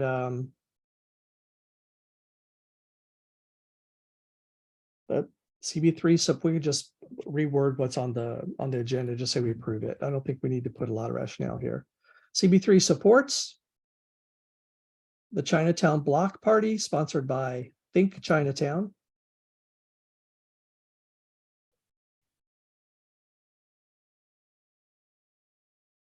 On Moscow Street. It's between Mott and Mulberry Street, well, tiny block on Moscow Street on 3 nights, 3 Afternoons. Thank you. June 18, July 16, and August. Afternoons. 3 afternoons. Yeah, afternoons. Yeah, I misspoke. And those dates were June 18, July 16, and August 20. Okay, so Think Chinatown is one word with 2 capitals in it. And an exclamation point in between Think and Chinatown. Oh, is there? Okay. So Think exclamation point Chinatown. Correct. And And it's there's no W in Moscow. right.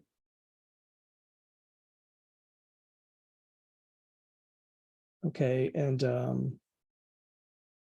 that sounds good. Well, let's say that do you have setup times and Yes, we do. Hold on. Believe, let me pull it up right here. when will the street closure be, I guess is the question. I believe it's 1 p.m. Okay. I can.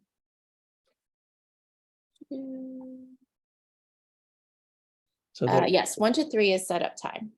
So the street will be blocked from 1 until 9, and then 7 to 9 is breakdown. until 9, between 1 and 9 p.m. Correct.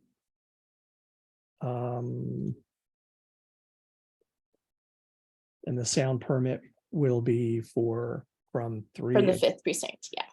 from 3 until For 3 to 7. for 3 until 7.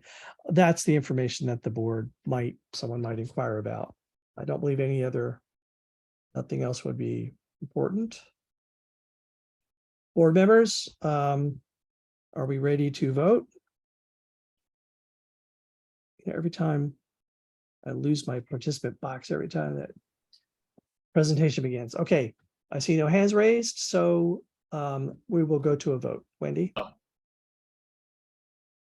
Thank you. Joshua Waterman. I still don't see him. Wendy Lee, yes. Lee Berman. Yes. Kenya Hernandez. I'm pretty sure I saw her on. She's here representing Grace today. Oh, okay. Michelle Coopersmith. Yes. David Louie.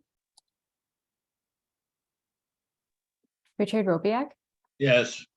July Yang. Yes. David Crane. Yes. All right, thank you. Okay, we have another. Thank you so much and hope to see you guys there. Thank you. We have another block party applicant here. It's I haven't heard of this one. Well, not sure who's sponsoring it. I think you're on the chat though, Ryan. I am Ryan. Great. Why don't you tell us about it? Hey, we're doing we want to do a block party for the New York Hardcore Tattoo Shop. It's they're coming on the 24th year anniversary of the shop down on Stanton Street, 127 Stanton Street. And we'd like to kind of do the block parties for this year, next year, and like for the future, their 25th anniversary in the same spot. So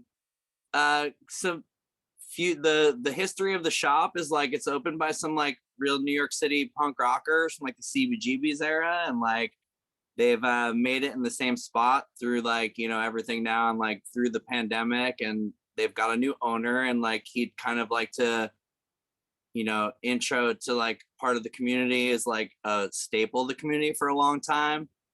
We'd like to shut down the block from the Essex Street to the Norfolk Street right there. It's just us and one other business, the yoga studio, which we've got permission, and about 10 tenants that we also have permission for.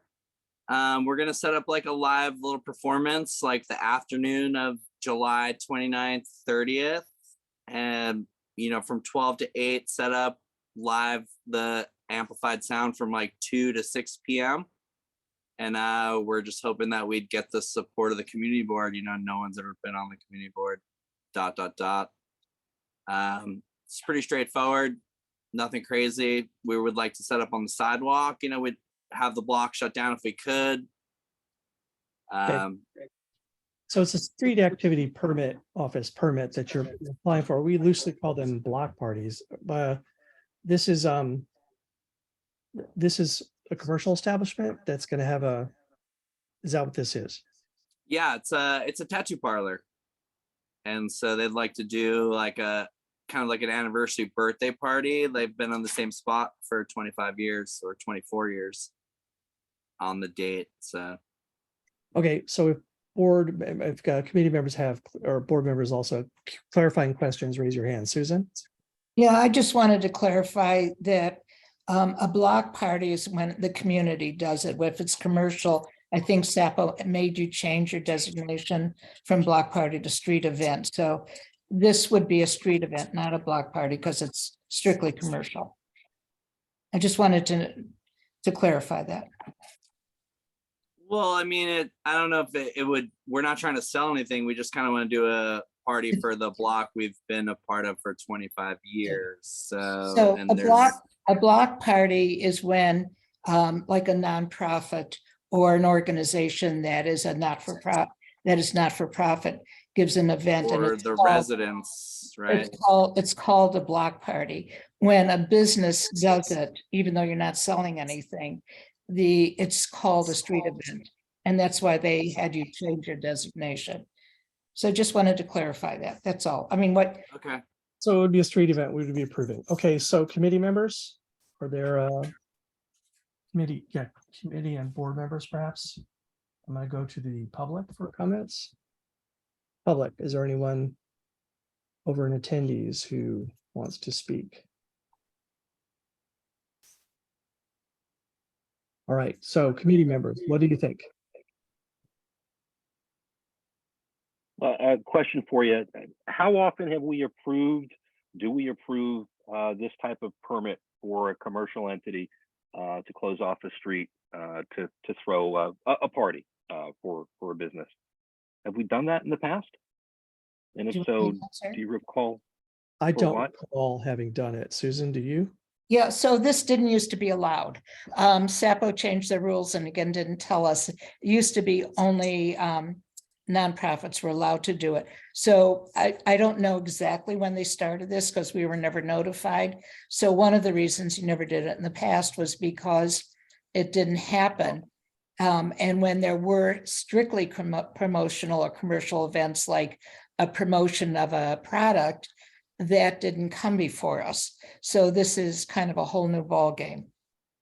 Okay, David, is it okay? I'd like to ask the applicant, what events are you going to have? What services, what products, what We actually were food? just gonna like set up a live music performance in front of the shop, like the way that like I do events in the park. So I actually work for the city of Yonkers Parks Department. So like I do events in Tompkins Square Park where we get the sound permit and the parks permit for the space, you know? So for me, the application for this block party is new to me as well. There was something that said we could shut off like the sidewalk or just the sidewalk without the street, but there wasn't really a, you know, differential to an application.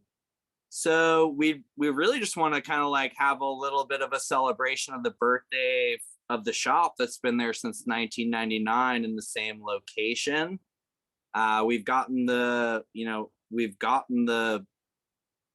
I don't know, the permission or the nod from the residents to do it. So I guess we're kind of in the same boat as you. You know, we just wanted to set up like a little performance, live band, music, you know, a celebration of the shop.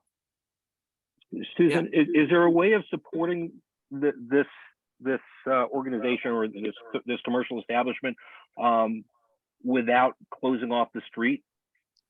Well, he's applied. I don't think so. I don't think you could just use the sidewalk. He's already applied for. From Essex to Norfolk. It's only us and the other yoga shop, and there's a community garden. So I mean, like I wouldn't say that any street is less important than any other in New York City, but like as the side street, it doesn't. If I could finish. So I think as far as closing the street off, I think the street, the block next to it is already closed off for open street. So I don't think it would impact, you know, the traffic going through. The issue, to be honest, is the amplified music for 2 days in an area where we get a lot of complaints. So I actually, I applied for the 2 days because we were, you know, we only really wanted to do it for 1 day, but we just weren't quite sure which day we would do it on or have one of the permits for a day if it were a rain day or something. So we weren't actually planning on doing both days, you know, and so as for application process, I didn't know how to separate that, you know what I mean? Okay, so there are not rain days. Right. So like if we had the permit for the Saturday or the Sunday, like it would be one or the other, you know? So no, that's why I applied for both. That's not the way it's done. You have to plan on one because there's a lot of effort from other agencies and, you know. Right, but the way I read through the application process was now if we wanted to do it the next year or concurrent years, that we only had to apply with certain paperwork for the year and the year after, and then it would be given to you for certain dates. So the, you know, I mean, like that was sort of a confusing direction also. I think the community board said that it, you know, after 2 years, we don't bring you before the committee if there's not been complaints. We administrators. Right. But see, like, so as a first applicant, there should be a separation sort of between that, because as my application process for the parks in Yonkers, you wouldn't tell somebody that they could get that. Then they just think they can fill the process out and apply for dates. You know what I mean? This is getting too confusing. I'm sorry. It is, and you're talking about the other agency, I believe, as well. Yes, I'm sorry. Let's go to Trevor. This really isn't about his particular application, just in terms of, you mentioned you haven't seen this before for a variety of reasons, but are we going to see a lot of these from businesses who want to celebrate anniversaries or parties? And if that's the case, that's fine, because once we look at one like this, and I don't see any reason why we would, other than the fact that he has 2 dates, but I don't see any other reason why we would say this isn't okay, then that pretty much opens the door for every business to do so. If the city allows it, the city allows it, and they allow it now. It's a city of yes, so I imagine it's gonna be a lot. I'm just city of saying. yes. This is the city of. I'm just, yeah, just take caution as to, well, that's my comment. Period. If I could. Go ahead. Go ahead. I was going to say, we have had lots and lots of problems, but they have been on Orchard Street, where businesses were doing it during COVID a lot, and there are a tremendous amount of complaints, but I don't think they were, to be honest, I don't think they applied for permits. So if they're allowed to, those were in different area. I mean, even those close by, it was a very different area, but you know, the city has set their rules, and the city has, you know, said that, you know, that there is this category of street event that never existed before. Okay, Richard. Susan, in the past, we, as part of the process, we had applicants get signatures from the residents of the street. Is that still part of the process now? Yes, it is, and they provided six I signatures, which we sent to you, David. I applied you guys in there. Yeah, they have six signatures. Okay, so what do we think, committee? I think that celebrating the birthday of a business sounds like promoting the business. And therefore, that's not something that you would find acceptable. Well, there's a lot of businesses. Right. And especially in Hell Square or nearby, or in other tiny parts or narrow streets. And as Susan mentioned, one of the nearby streets is already closed. So actually, I would argue with Susan that one more street actually is a problem.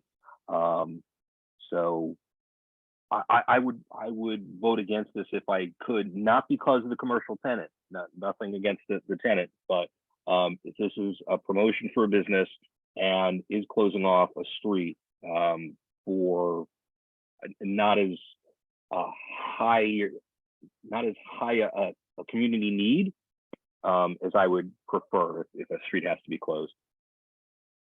Susan? If you should approve it, I would suggest that we clarify that they must pick one day. If you decide not to include it, I'd be very, very clear in the reasons why. Michelle? Susan or David, do you know if other community boards have dealt with this since the rule change about commercial businesses?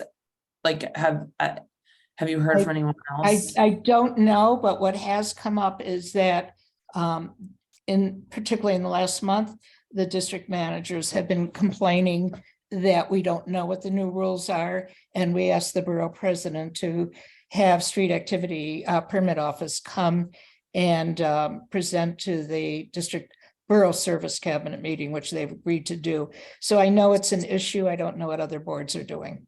Okay, you kind of answered my next question, which is what will the city do with our recommendation, which I guess is we don't really know. I don't, but what I would say, you know, I'm giving recommendations. If you do one, you should do this. If you do the other, you should do this. If you decide, I would simply say that there have been many businesses in the immediate area in the last few years that have, with and without, had permits and created a lot of complaints because just because of the area that exists there. Okay, I think I'd prefer, I mean, I feel like I wish that we had had something on the agenda to deal with these types of applications as a general rule. Because I feel like we're shooting from the hip here a bit. I don't know if anyone else feels the same way, but I feel like this is our first time getting this type of request. And I don't think we really know what to do. Well, that's part and parcel of not being notified that there's new rules.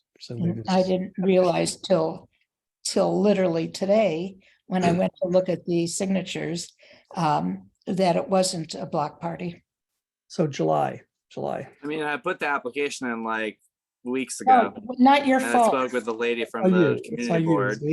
Not your fault. No, I know. Yeah, I know. I understand. July. Thank you, David. Yeah, I actually agree with Michelle. You know, as a committee and perhaps as a board, we need to think about where we draw the line. On what basis do we say a nonprofit applying for a street permit, street activity, street closure permit is okay? And on what basis, where do we draw the line to say a business, you know, we're more concerned, we're, you know, we may lean towards not okay? Is it based on the community benefit, and how do we define that? We clearly need more structure around this. And let me ask the applicant, Ryan, does the city charge you a fee for this permit? And if so, how much?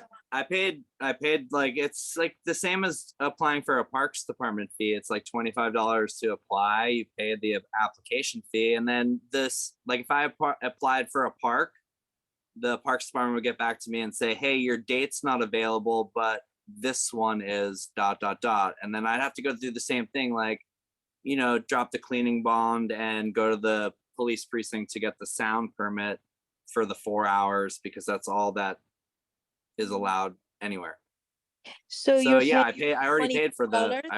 the application fee. It was like $40 for each day.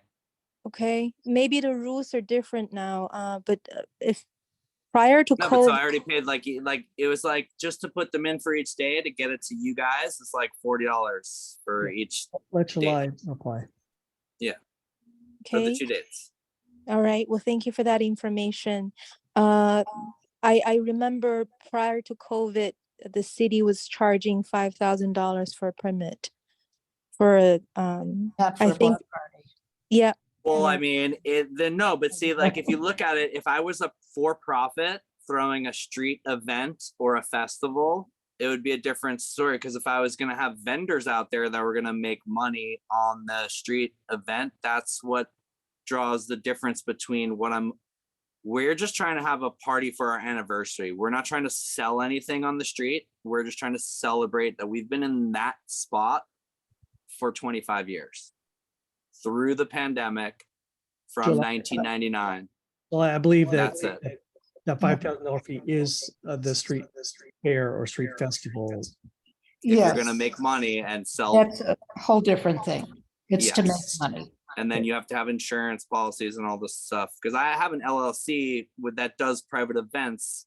There's a lot Okay. of logistics. So, Richard, Following on Susan's and Lee's comments, if the committee was interested in supporting this application, because it's a commercial vendor,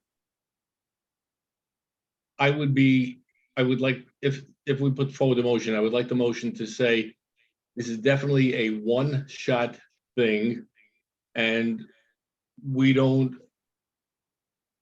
again, we need clarification, like everybody else was saying, about how are we supposed to proceed with this in the future. I'm not interested in this applicant or any applicant coming back next year and saying, well, it's the 26th anniversary and we'd like to celebrate that. And then, oh, it's the 27th anniversary. As far as I'm concerned, that's a no-go. That you have to look into what you send to your applicants then, yeah, because we read the, will deal with that. So, you know what I mean? Yeah, I do, but let's not talk about that at the moment. Richard's point, is a real one. Lee? I understand the point. I Yeah. know, and we will run this meeting. Thank you, Lee. Yeah, following up on what Michelle and July mentioned, I think I would actually move to table this until we get more clarification from the city agency responsible for giving out this type of permit, and some type of guidance from them. And if we're also able to get some guidance or what other community boards, how they're tackling this, because I could really see this opening up a horrific can of worms for a variety of narrow streets, oversaturated streets, every time any commercial entity wants to do a promotion. And to close off an entire block, whether it's for 3, 4, 5 hours. How's a small business a commercial do entity? promotion. I'm sorry. I'm still. You want me to talking. mute him? Yes. So for that reason, I would say until we have some actual guidance, I would ask that it be put in abeyance if the applicant. I understand it's the anniversary. This may, if we're able to get this information in a month or two, hopefully that would help and not hinder. Thank you. Okay, so Lee, I don't know what guidance we're going to get from the agency. They are allowing businesses to apply to have a street event, and I'm sure that there's almost no difference between street event and block party as far as what they're allowed to do, except for it can't be overtly commercial. I'm selling things. There may be differences, but I don't know how that would influence us. Really, it's on us to decide what kinds of things we would approve and why not, and do we want to have precedent? I will say that we have never, ever sort of like produced guidance that guides the committee or something up front on something new. We don't, they start happening and then you figure it out. So Well, I'm that's- not a huge fan of let's wait until we have analyzed how we want to approach these things. I understand it, but that's my concern. I don't want to open up the Pandora's box.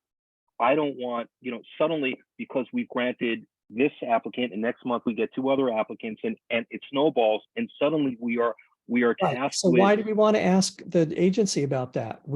That would something we would have to write out in our reasons for, let's say, not approving it, is that Well, or sure. narrowly what kind of a thing we would do. We should thought into that tonight. We Right, don't have because- time to table it. Okay, but I don't, other than this applicant presenting tonight, I have no background information whatsoever on any of this, what the city street permits are, any of the process, any of the rules regarding anything. And so I don't want to go forward and say yes or no without knowing what the constraints are, if there are any, and as well as I would prefer to know what if any other community boards how they have tackled this, if yet, and it sounds like they may not have, because my concern is 3 months from now, we have 30 or 40 applications, and because we granted this one, we have to grant every one of those. And now we've got streets closed everywhere because there's no limitation on that. Residents are having live music or whatever, disrupting traffic, congestion, etc., and quality of life, because we set precedent with approving this. That's my concern. I understand. Michelle? What happens if we reject like a regular block party from a nonprofit? Like, is our I guess my question is our approval required for it to be approved by the agency? Do we know that? Want me to answer that? Yes. So that also is a brand new thing that just happened in the last month. We disapproved someone for non-appearance. And when that happened, an automatic email went out from SAPO that told the applicant that he was disapproved because of a community board vote and that he had an opportunity to appeal. Again, this is in the last month, is the first time this has ever happened. So, okay, so what about so that would imply that they cannot get approved by the agency if we approve them. I have never seen the approval process. And I think it would depend on I would say it would depend on the reasoning, because we can't just say we don't approve of commercial events because the city has allowed this. So we would have to say why in particular in this area. And I would say, as far as looking what other community boards do, there aren't many community boards that have an area anything like our area right below Houston. Okay, thank you. David, can you remind me what time of the day was this supposed to be for? The application isn't on the website. Could you remind us, Ryan? Oh, I have to unmute him. Oh, he can't. Okay. Wait. Sure. Is he Including still there? the actual, yeah, he's there. The actual times and the setup times and tear down times that you've got planned. I'm sorry. We were gonna have the amplified sound from 2 p.m. to 6 p.m. set up at 12 p.m. breakdown by 8 p.m. Okay, thank you. Can I just, so then in that We case, can I go don't. just for the Saturday. Sorry, Ryan, I'm speaking.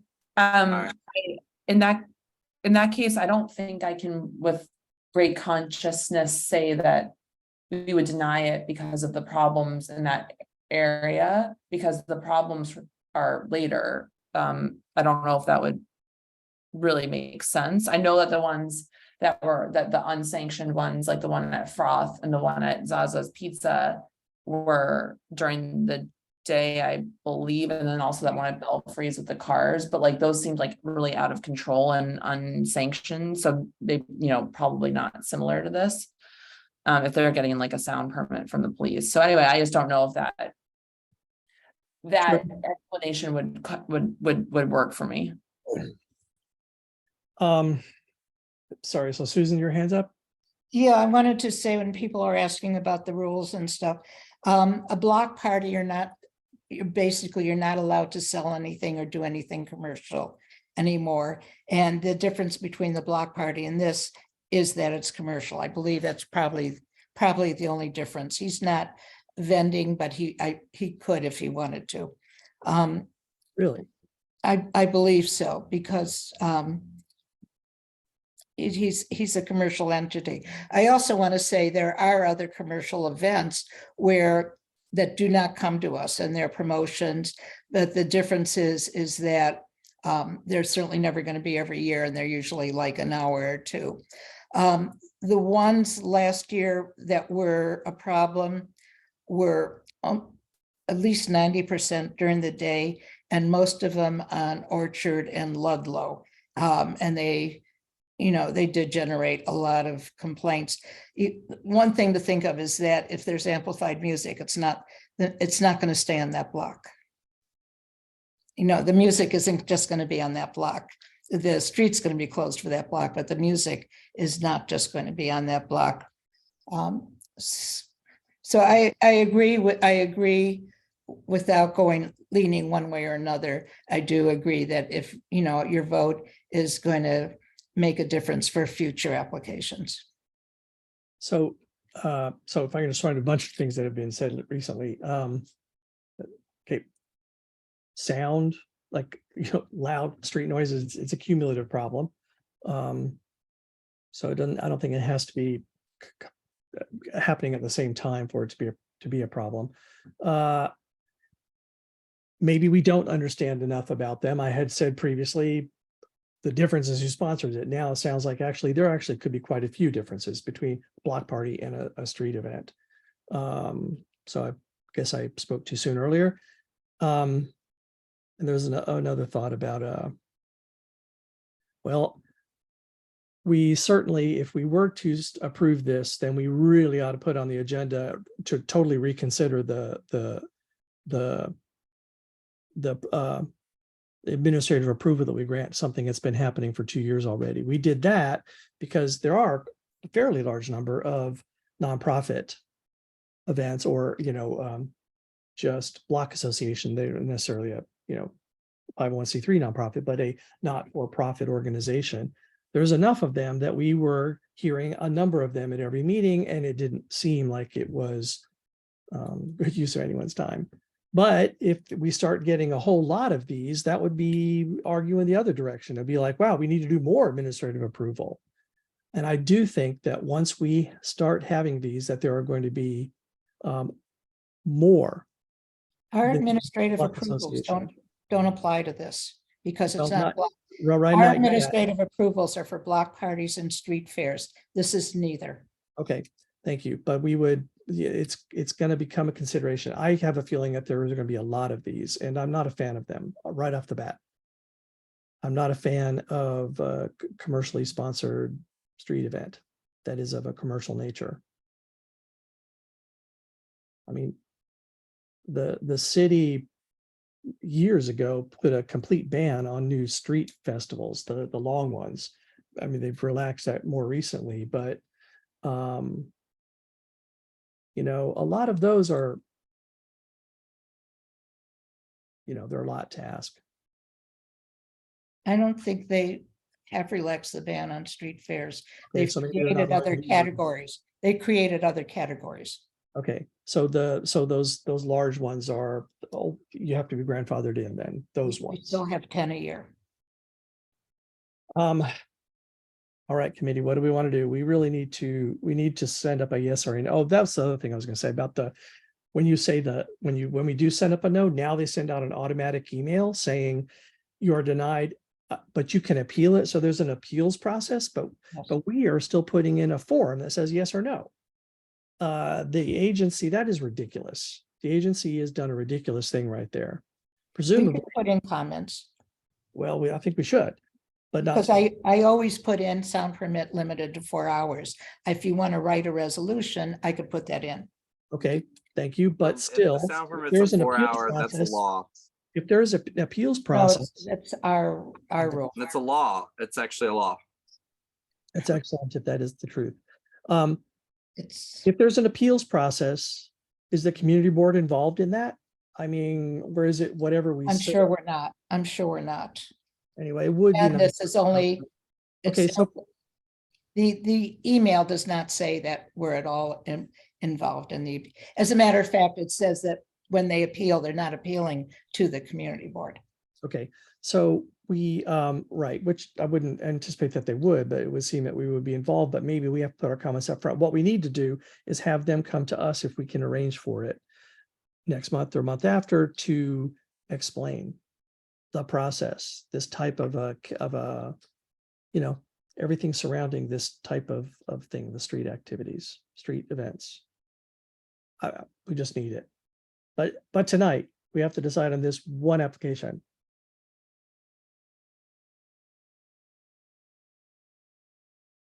July. Thank you, David. I would lean towards denying this on the basis that it's applying for 2 days.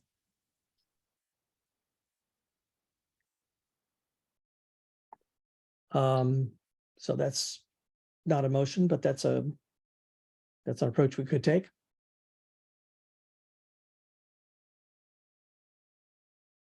And I'll get a show of hands then about board members who feel that we should deny first. We should deny, and then we'll do the hands on feel that we should approve. And you cannot raise your hand if you would prefer this time around. So would you prefer to deny tonight? I see 1, 2, 3. And take those down. Would you prefer that we approve tonight? Okay, and can I see a show of hands of people who have not made up their mind? Michelle, that's 1. Okay. I have a question, sorry. Sure. So if we deny tonight and then like assuming that we do get, I guess like the agency to come down more guidance, could the applicant maybe like come back to us? Yeah, I'm sure that it could. I'm not sure when the date may have to slip. If that's the case. No, the SAPO. What if I want to contaminate the soil? Well, of course, you're not going to. The SAPO process, SAPO will approve with or without. SAPO will make up their mind to approve or not approve with or without our input.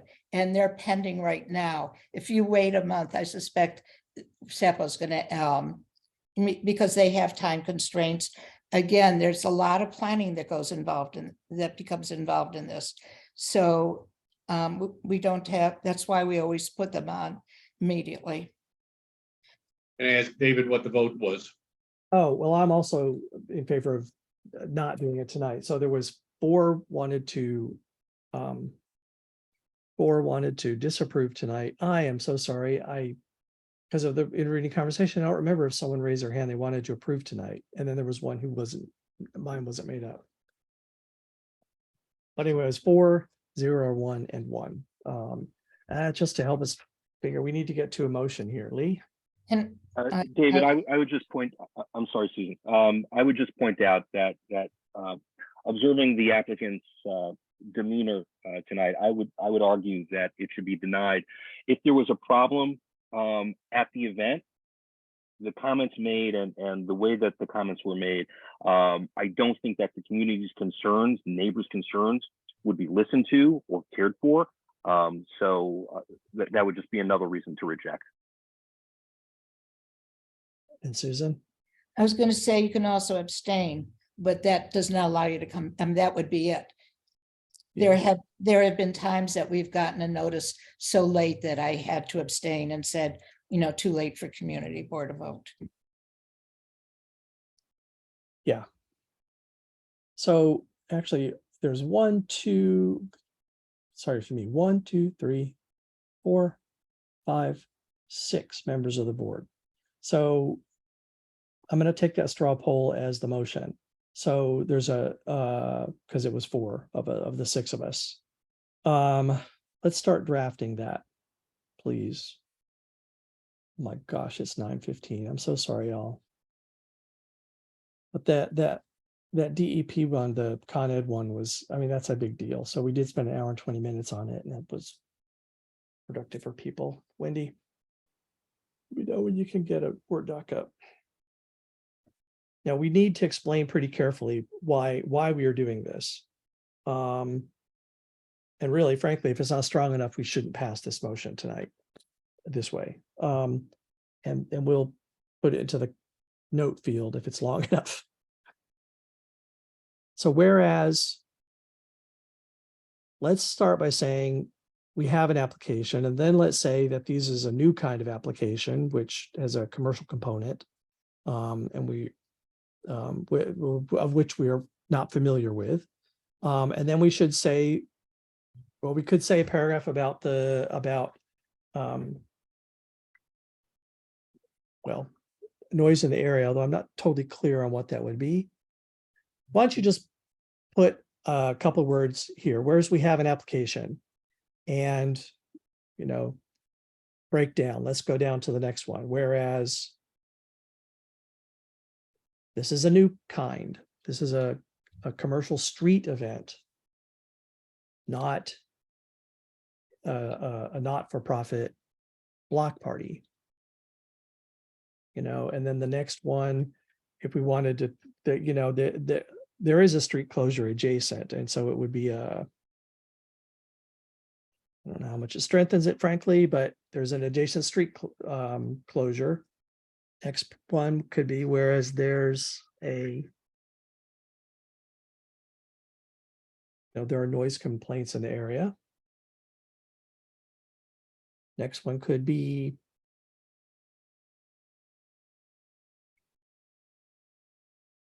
well, other things that have been talked about tonight were but frankly, the thing about the 2 days, I mean, we would approve one or the other.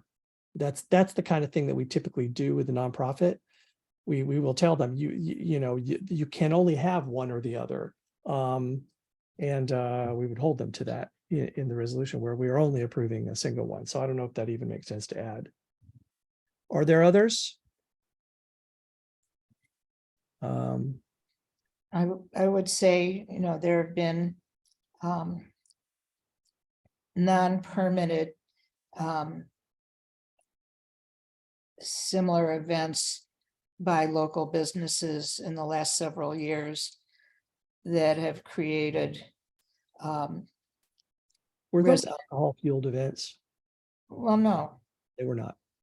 no, because they're on the street and would, Okay.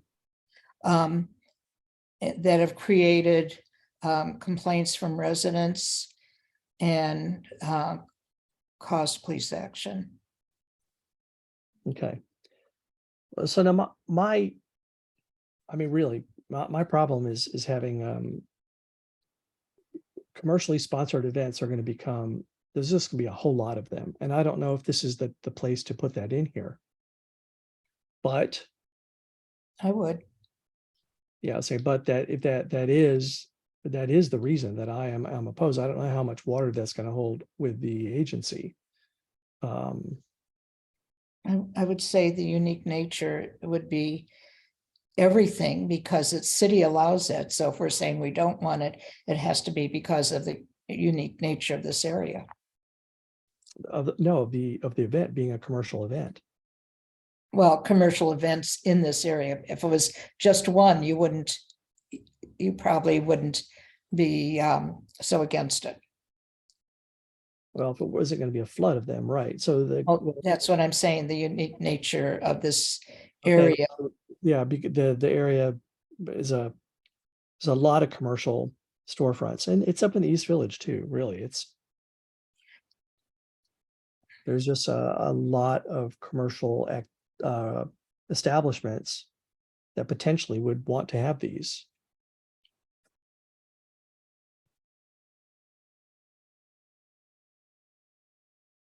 with a high concentration of commercial storefronts. And this block only has 2, as he points out, but there's, 2 more in the next block and 10 around the corner.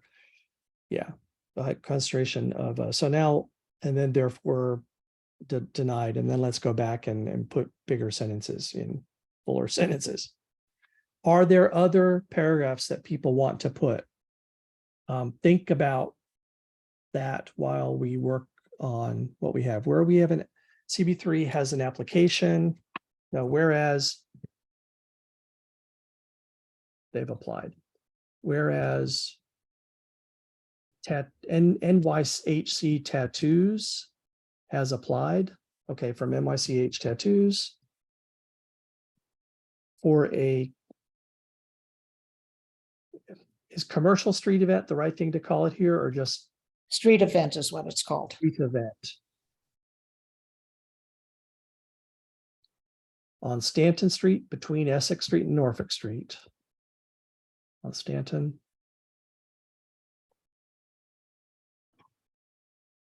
Between Essex Street and Norfolk Street.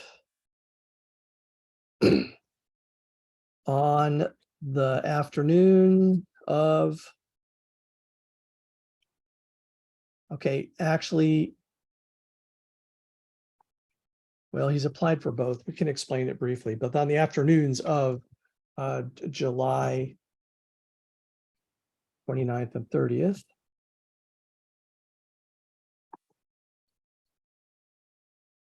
The applicant should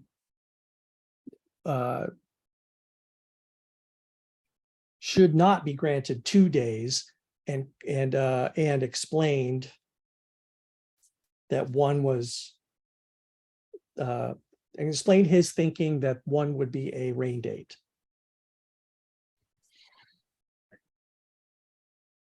Or his plans, not thinking, his plans that one would be a rain date. Just in case this goes through, we need to explain this thing. No, sorry. I'm just, go ahead and put a colon here. Only one date and sound permit should be issued. Only one date.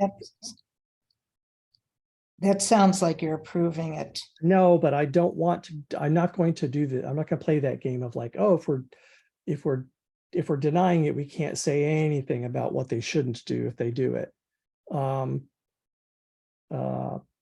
The application should have only been for one date. Is what we can say here. Or you could have said should have been applied for. Okay. And only one date should have been applied for. That way it doesn't sound like we're approving it. Yeah, okay. Don't say should be issued. Go back there, say only one date in sound permit should have been applied for. Just you can get rid of the whole be issued and have been applied for. Yeah. No, yeah, get rid of all of that. Should be applied for. Only back. Have been applied for. Should have been.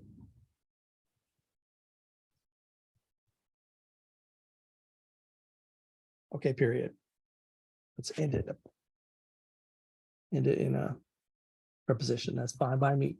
I was just thinking the same thing, but I wasn't going to say. Yeah. I've got a favorite joke about that, but it has a curse word in it, so I won't tell it. I'm struggling for the. I'm sorry. I'm struggling for the language here, but David, there's no certification that there are no houses of worship or schools in session. This is a Saturday and Sunday in July, but this is literally in front of PS20 on the side of PS20, which faces classrooms. This could be any applicant could apply for a weekday, a weekend when there are programs, when a school is being used, or when there are services. They're not allowed to. They're not allowed to do that. We know that for certain under this new. Yes. Okay.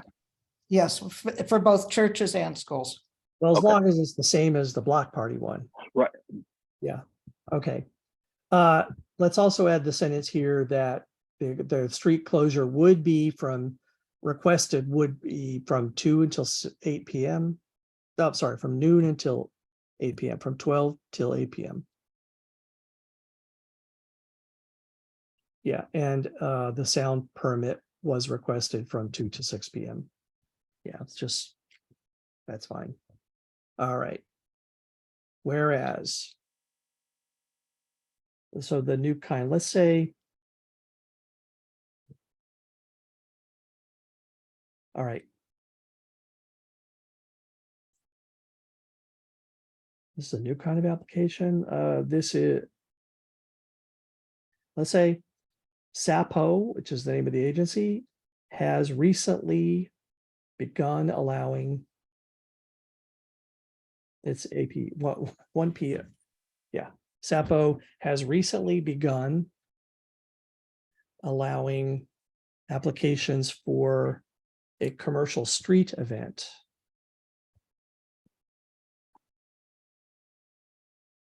Which is not a nonprofit block party.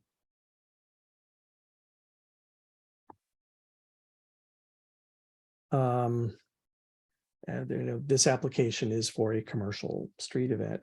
Although I'm not really sure what I was thinking we wanted to put in here when we made this paragraph, y'all. I mean, what's the point of this, that it being a new type? Let's come back to this paragraph next. There's an adjacent street closure on the block of 4A. So it's the permanent one. What's it called? Not permanent, but Open street. there's an open street. So it's the other block of Stanton. Right, it's Between from, Norfolk and Suffolk. On the block of Stanton between Norfolk and Suffolk. it's between Essex and Ludlow. Okay, so it's the other side of Essex. Okay, between Essex and Ludlow.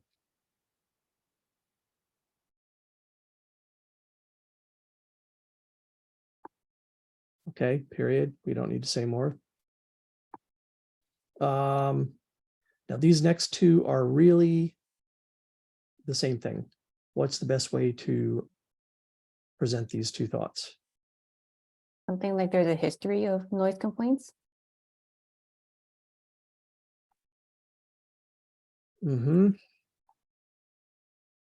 Yeah. There's a history of noise complaints in the area coming from similar events, period. Do you mean the ones I described in the last few years? It's also got, I mean, what else are there? Are there other noise complaints, Susan? Is there? Well, but I would differentiate between the nighttime noise complaints. I would say this area has a high number of 311 noise complaints from nightlife, and in the last several years, sorry, I'm not putting my words together very quickly, but I would say something about the last several years, events of this type, I think we mentioned it, have generated complaints and police action. So Okay. I think that's already in there. All right, so let's make this whereas there's a fairly high level of commercial noise complaints in this area. Not a history, there's a fairly high level.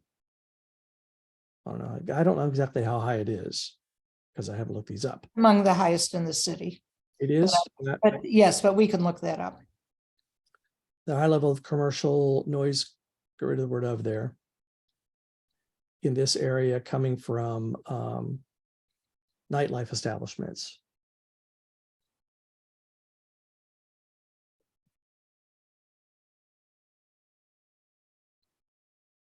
Okay, whereas there have been non-permitted similar events by local businesses in the past few years that have been complaints from residents and cause police action. Okay. Next one, okay, so going from there with where's the unique make of this area with high concentration of commercial storefronts?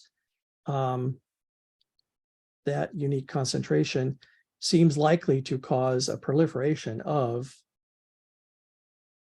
it seems likely to cause a proliferation of, or a large number of other applications for street events Of this type. of this type. I don't know how to go on from here, but it's like we're really not interested in becoming a zone for this. We it's very hard to see how we would not become saturated with these, right?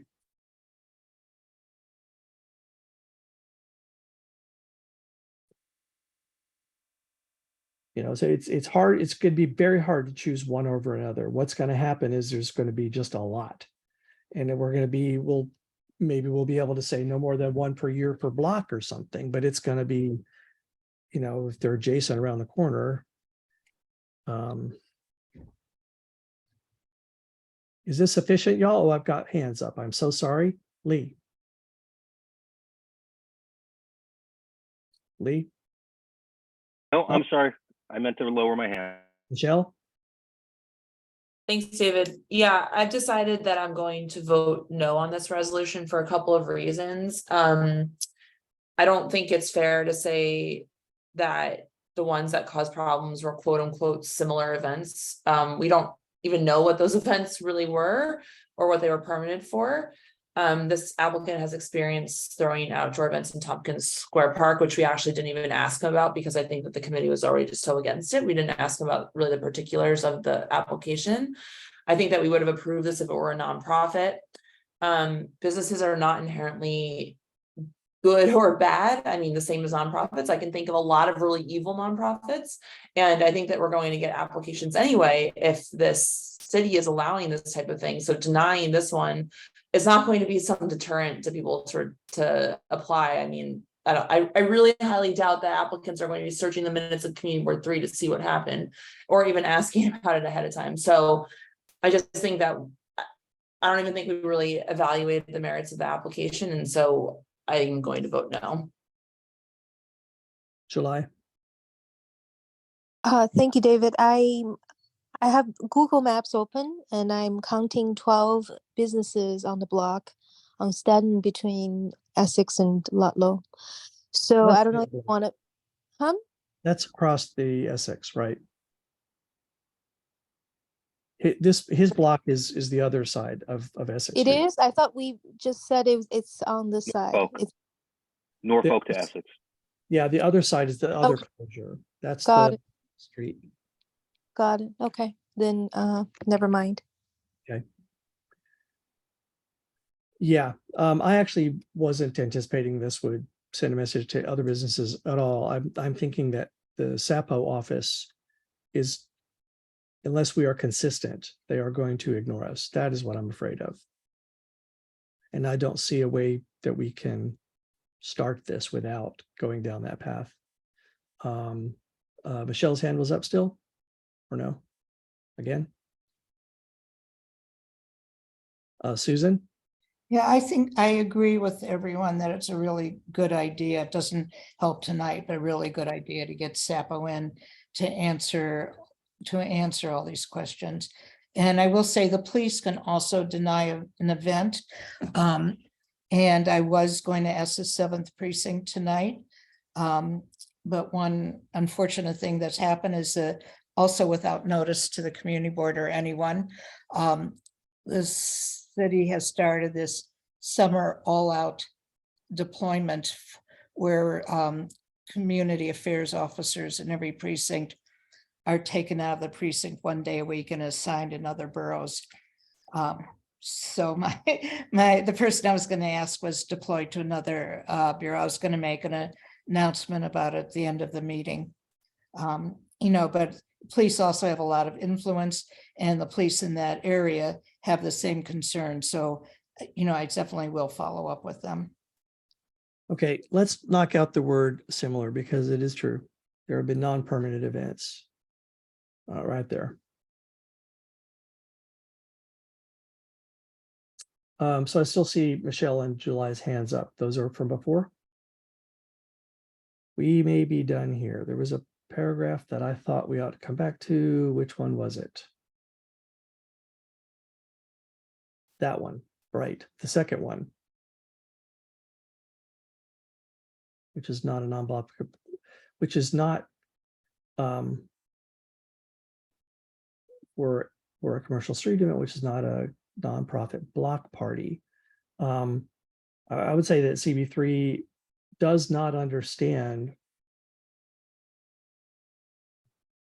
I mean, maybe we could put here, although it's just feels throwaway comment, but that they didn't notify us about the rule change. I don't think that would be helpful.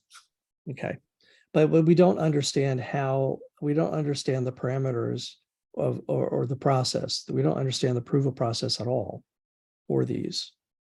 Like you've just speculated that they would be held to the same. I didn't speculate. Those rules are all published.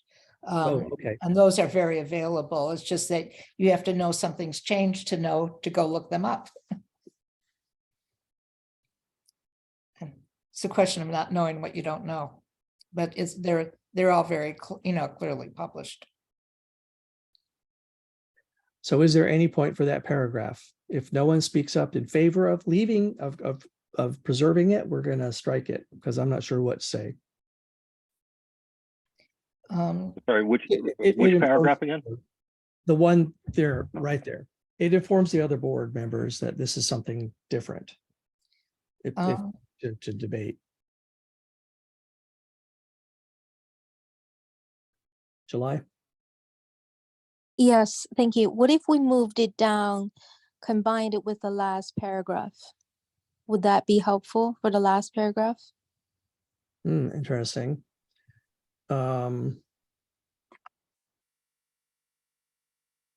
Yes, I think that would. Can we so cut it from here and then paste it into the last paragraph? We'll make it the closing sentence of that and see how that reads. Not the therefore, but the last part of the where or the whereas above.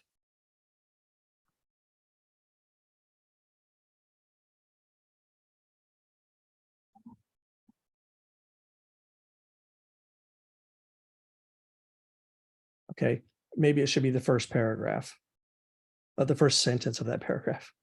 Yeah, I agree. Okay.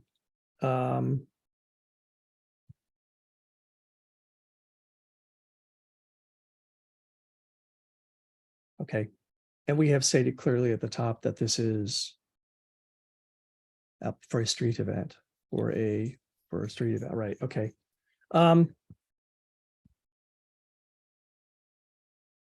Okay. Any other comments on this?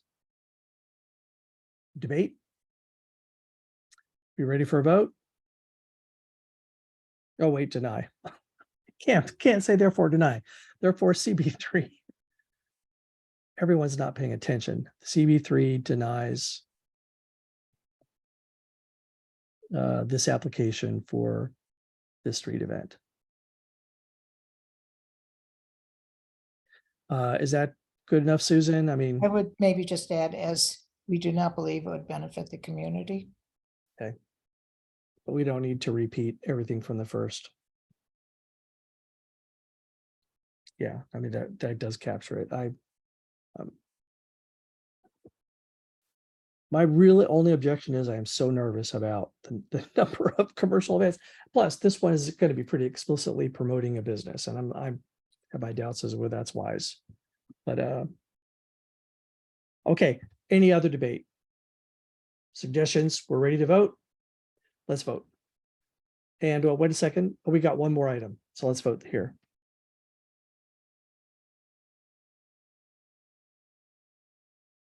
So then like with voting yes would be like approving this, approving the Yeah, denial. a yes basically. is to approve the denial as written. Okay. Yeah. Wendy Lee, yes. Lee Berman, Yes. Kenya Hernandez, No, Oh. she's not here tonight for this. okay. Michelle Cooper Smith, No. Richard Ropier, Yes. July Yang, Yes. David Crane. Yes. Okay, we have 5 yeses. Thank you. Okay, so the last item on the agenda is the back to number 5. Yes. Do we do every other one? Yeah, it's 5. Yes. The and district needs. So Susan, these are yours. I'll let you present. Well, probably district needs is gonna be 1 minute. So number 5 is came out of a phone call with CB1 chair and district manager and Tariq and myself on some common issues. And there was concern about the impacts of the construction from the borough-based jail on nearby neighbors, residents, and park. All of the residents are actually in CB3 because the dividing line's in the middle of the street. And the resolution, if we could put it up and share screen, is asking, as we have in the past, asking for a mini command center of several agencies to be coordinated to deal with the stakeholders and agencies to mitigate the impacts and coordinate the efforts. Wendy, do you have that, Rizzo? So we've asked for similar things when there's large construction projects with a lot of interagency stuff. It helps with getting agencies to work together.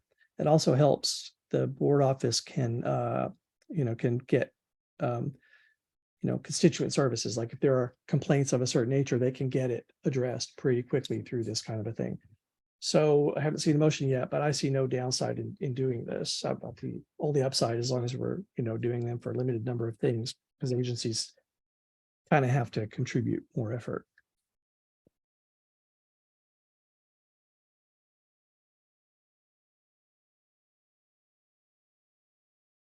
Question, David. I'm in support of the resolution, but I'm just sort of curious. So it's a multi-agency command center.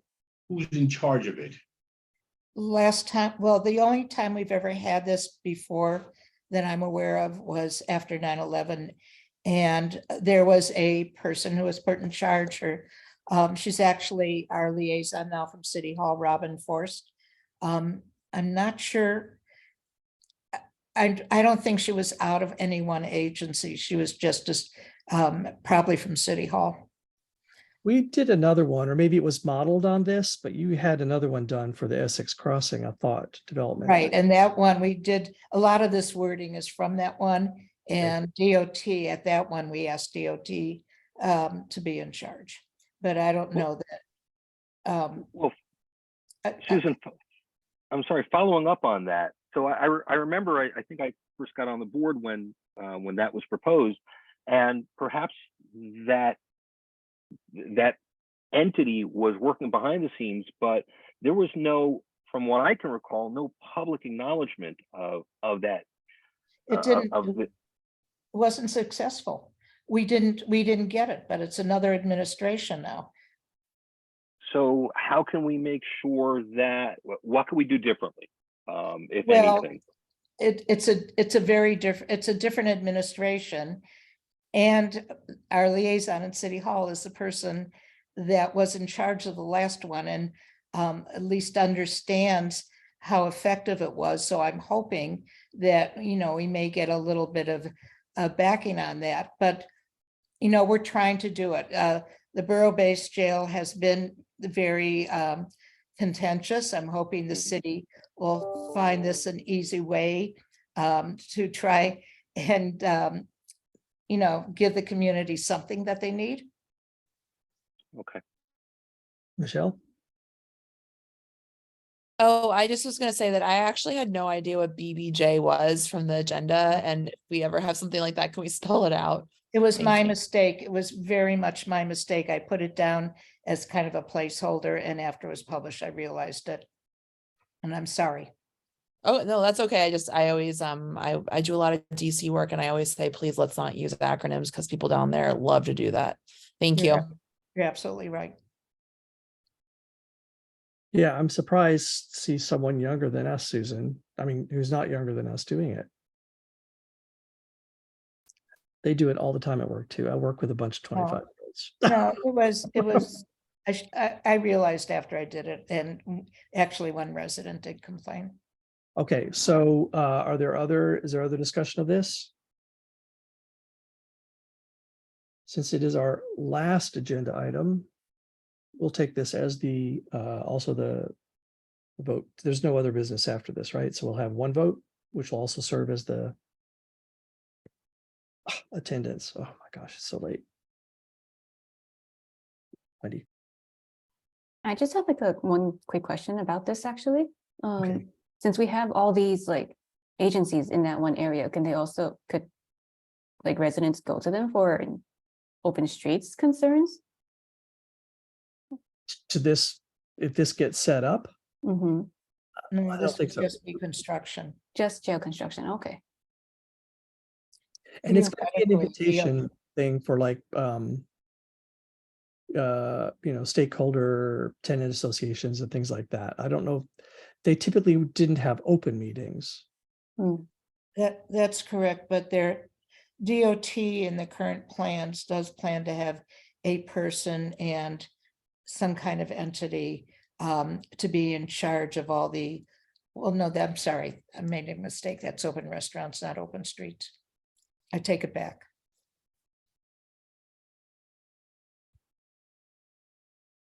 Okay, David, would you like to go last or? Please. Wendy Lee, yes. Lee Berman, Yes. Kenya Hernandez. She's not voting No. as a committee member Oh, tonight. gotcha. Michelle Cooper Smith, Yes. Richard Ropier, Yes. July Yang, Yes. David Crane. Yes. All right. Thank you all for attending. I'm going to go back to TAW. That's what they're calling Teacher Appreciation Week today. So I'm going to go back to TAW at work. Bye. Good night, everybody. Good night. Good night.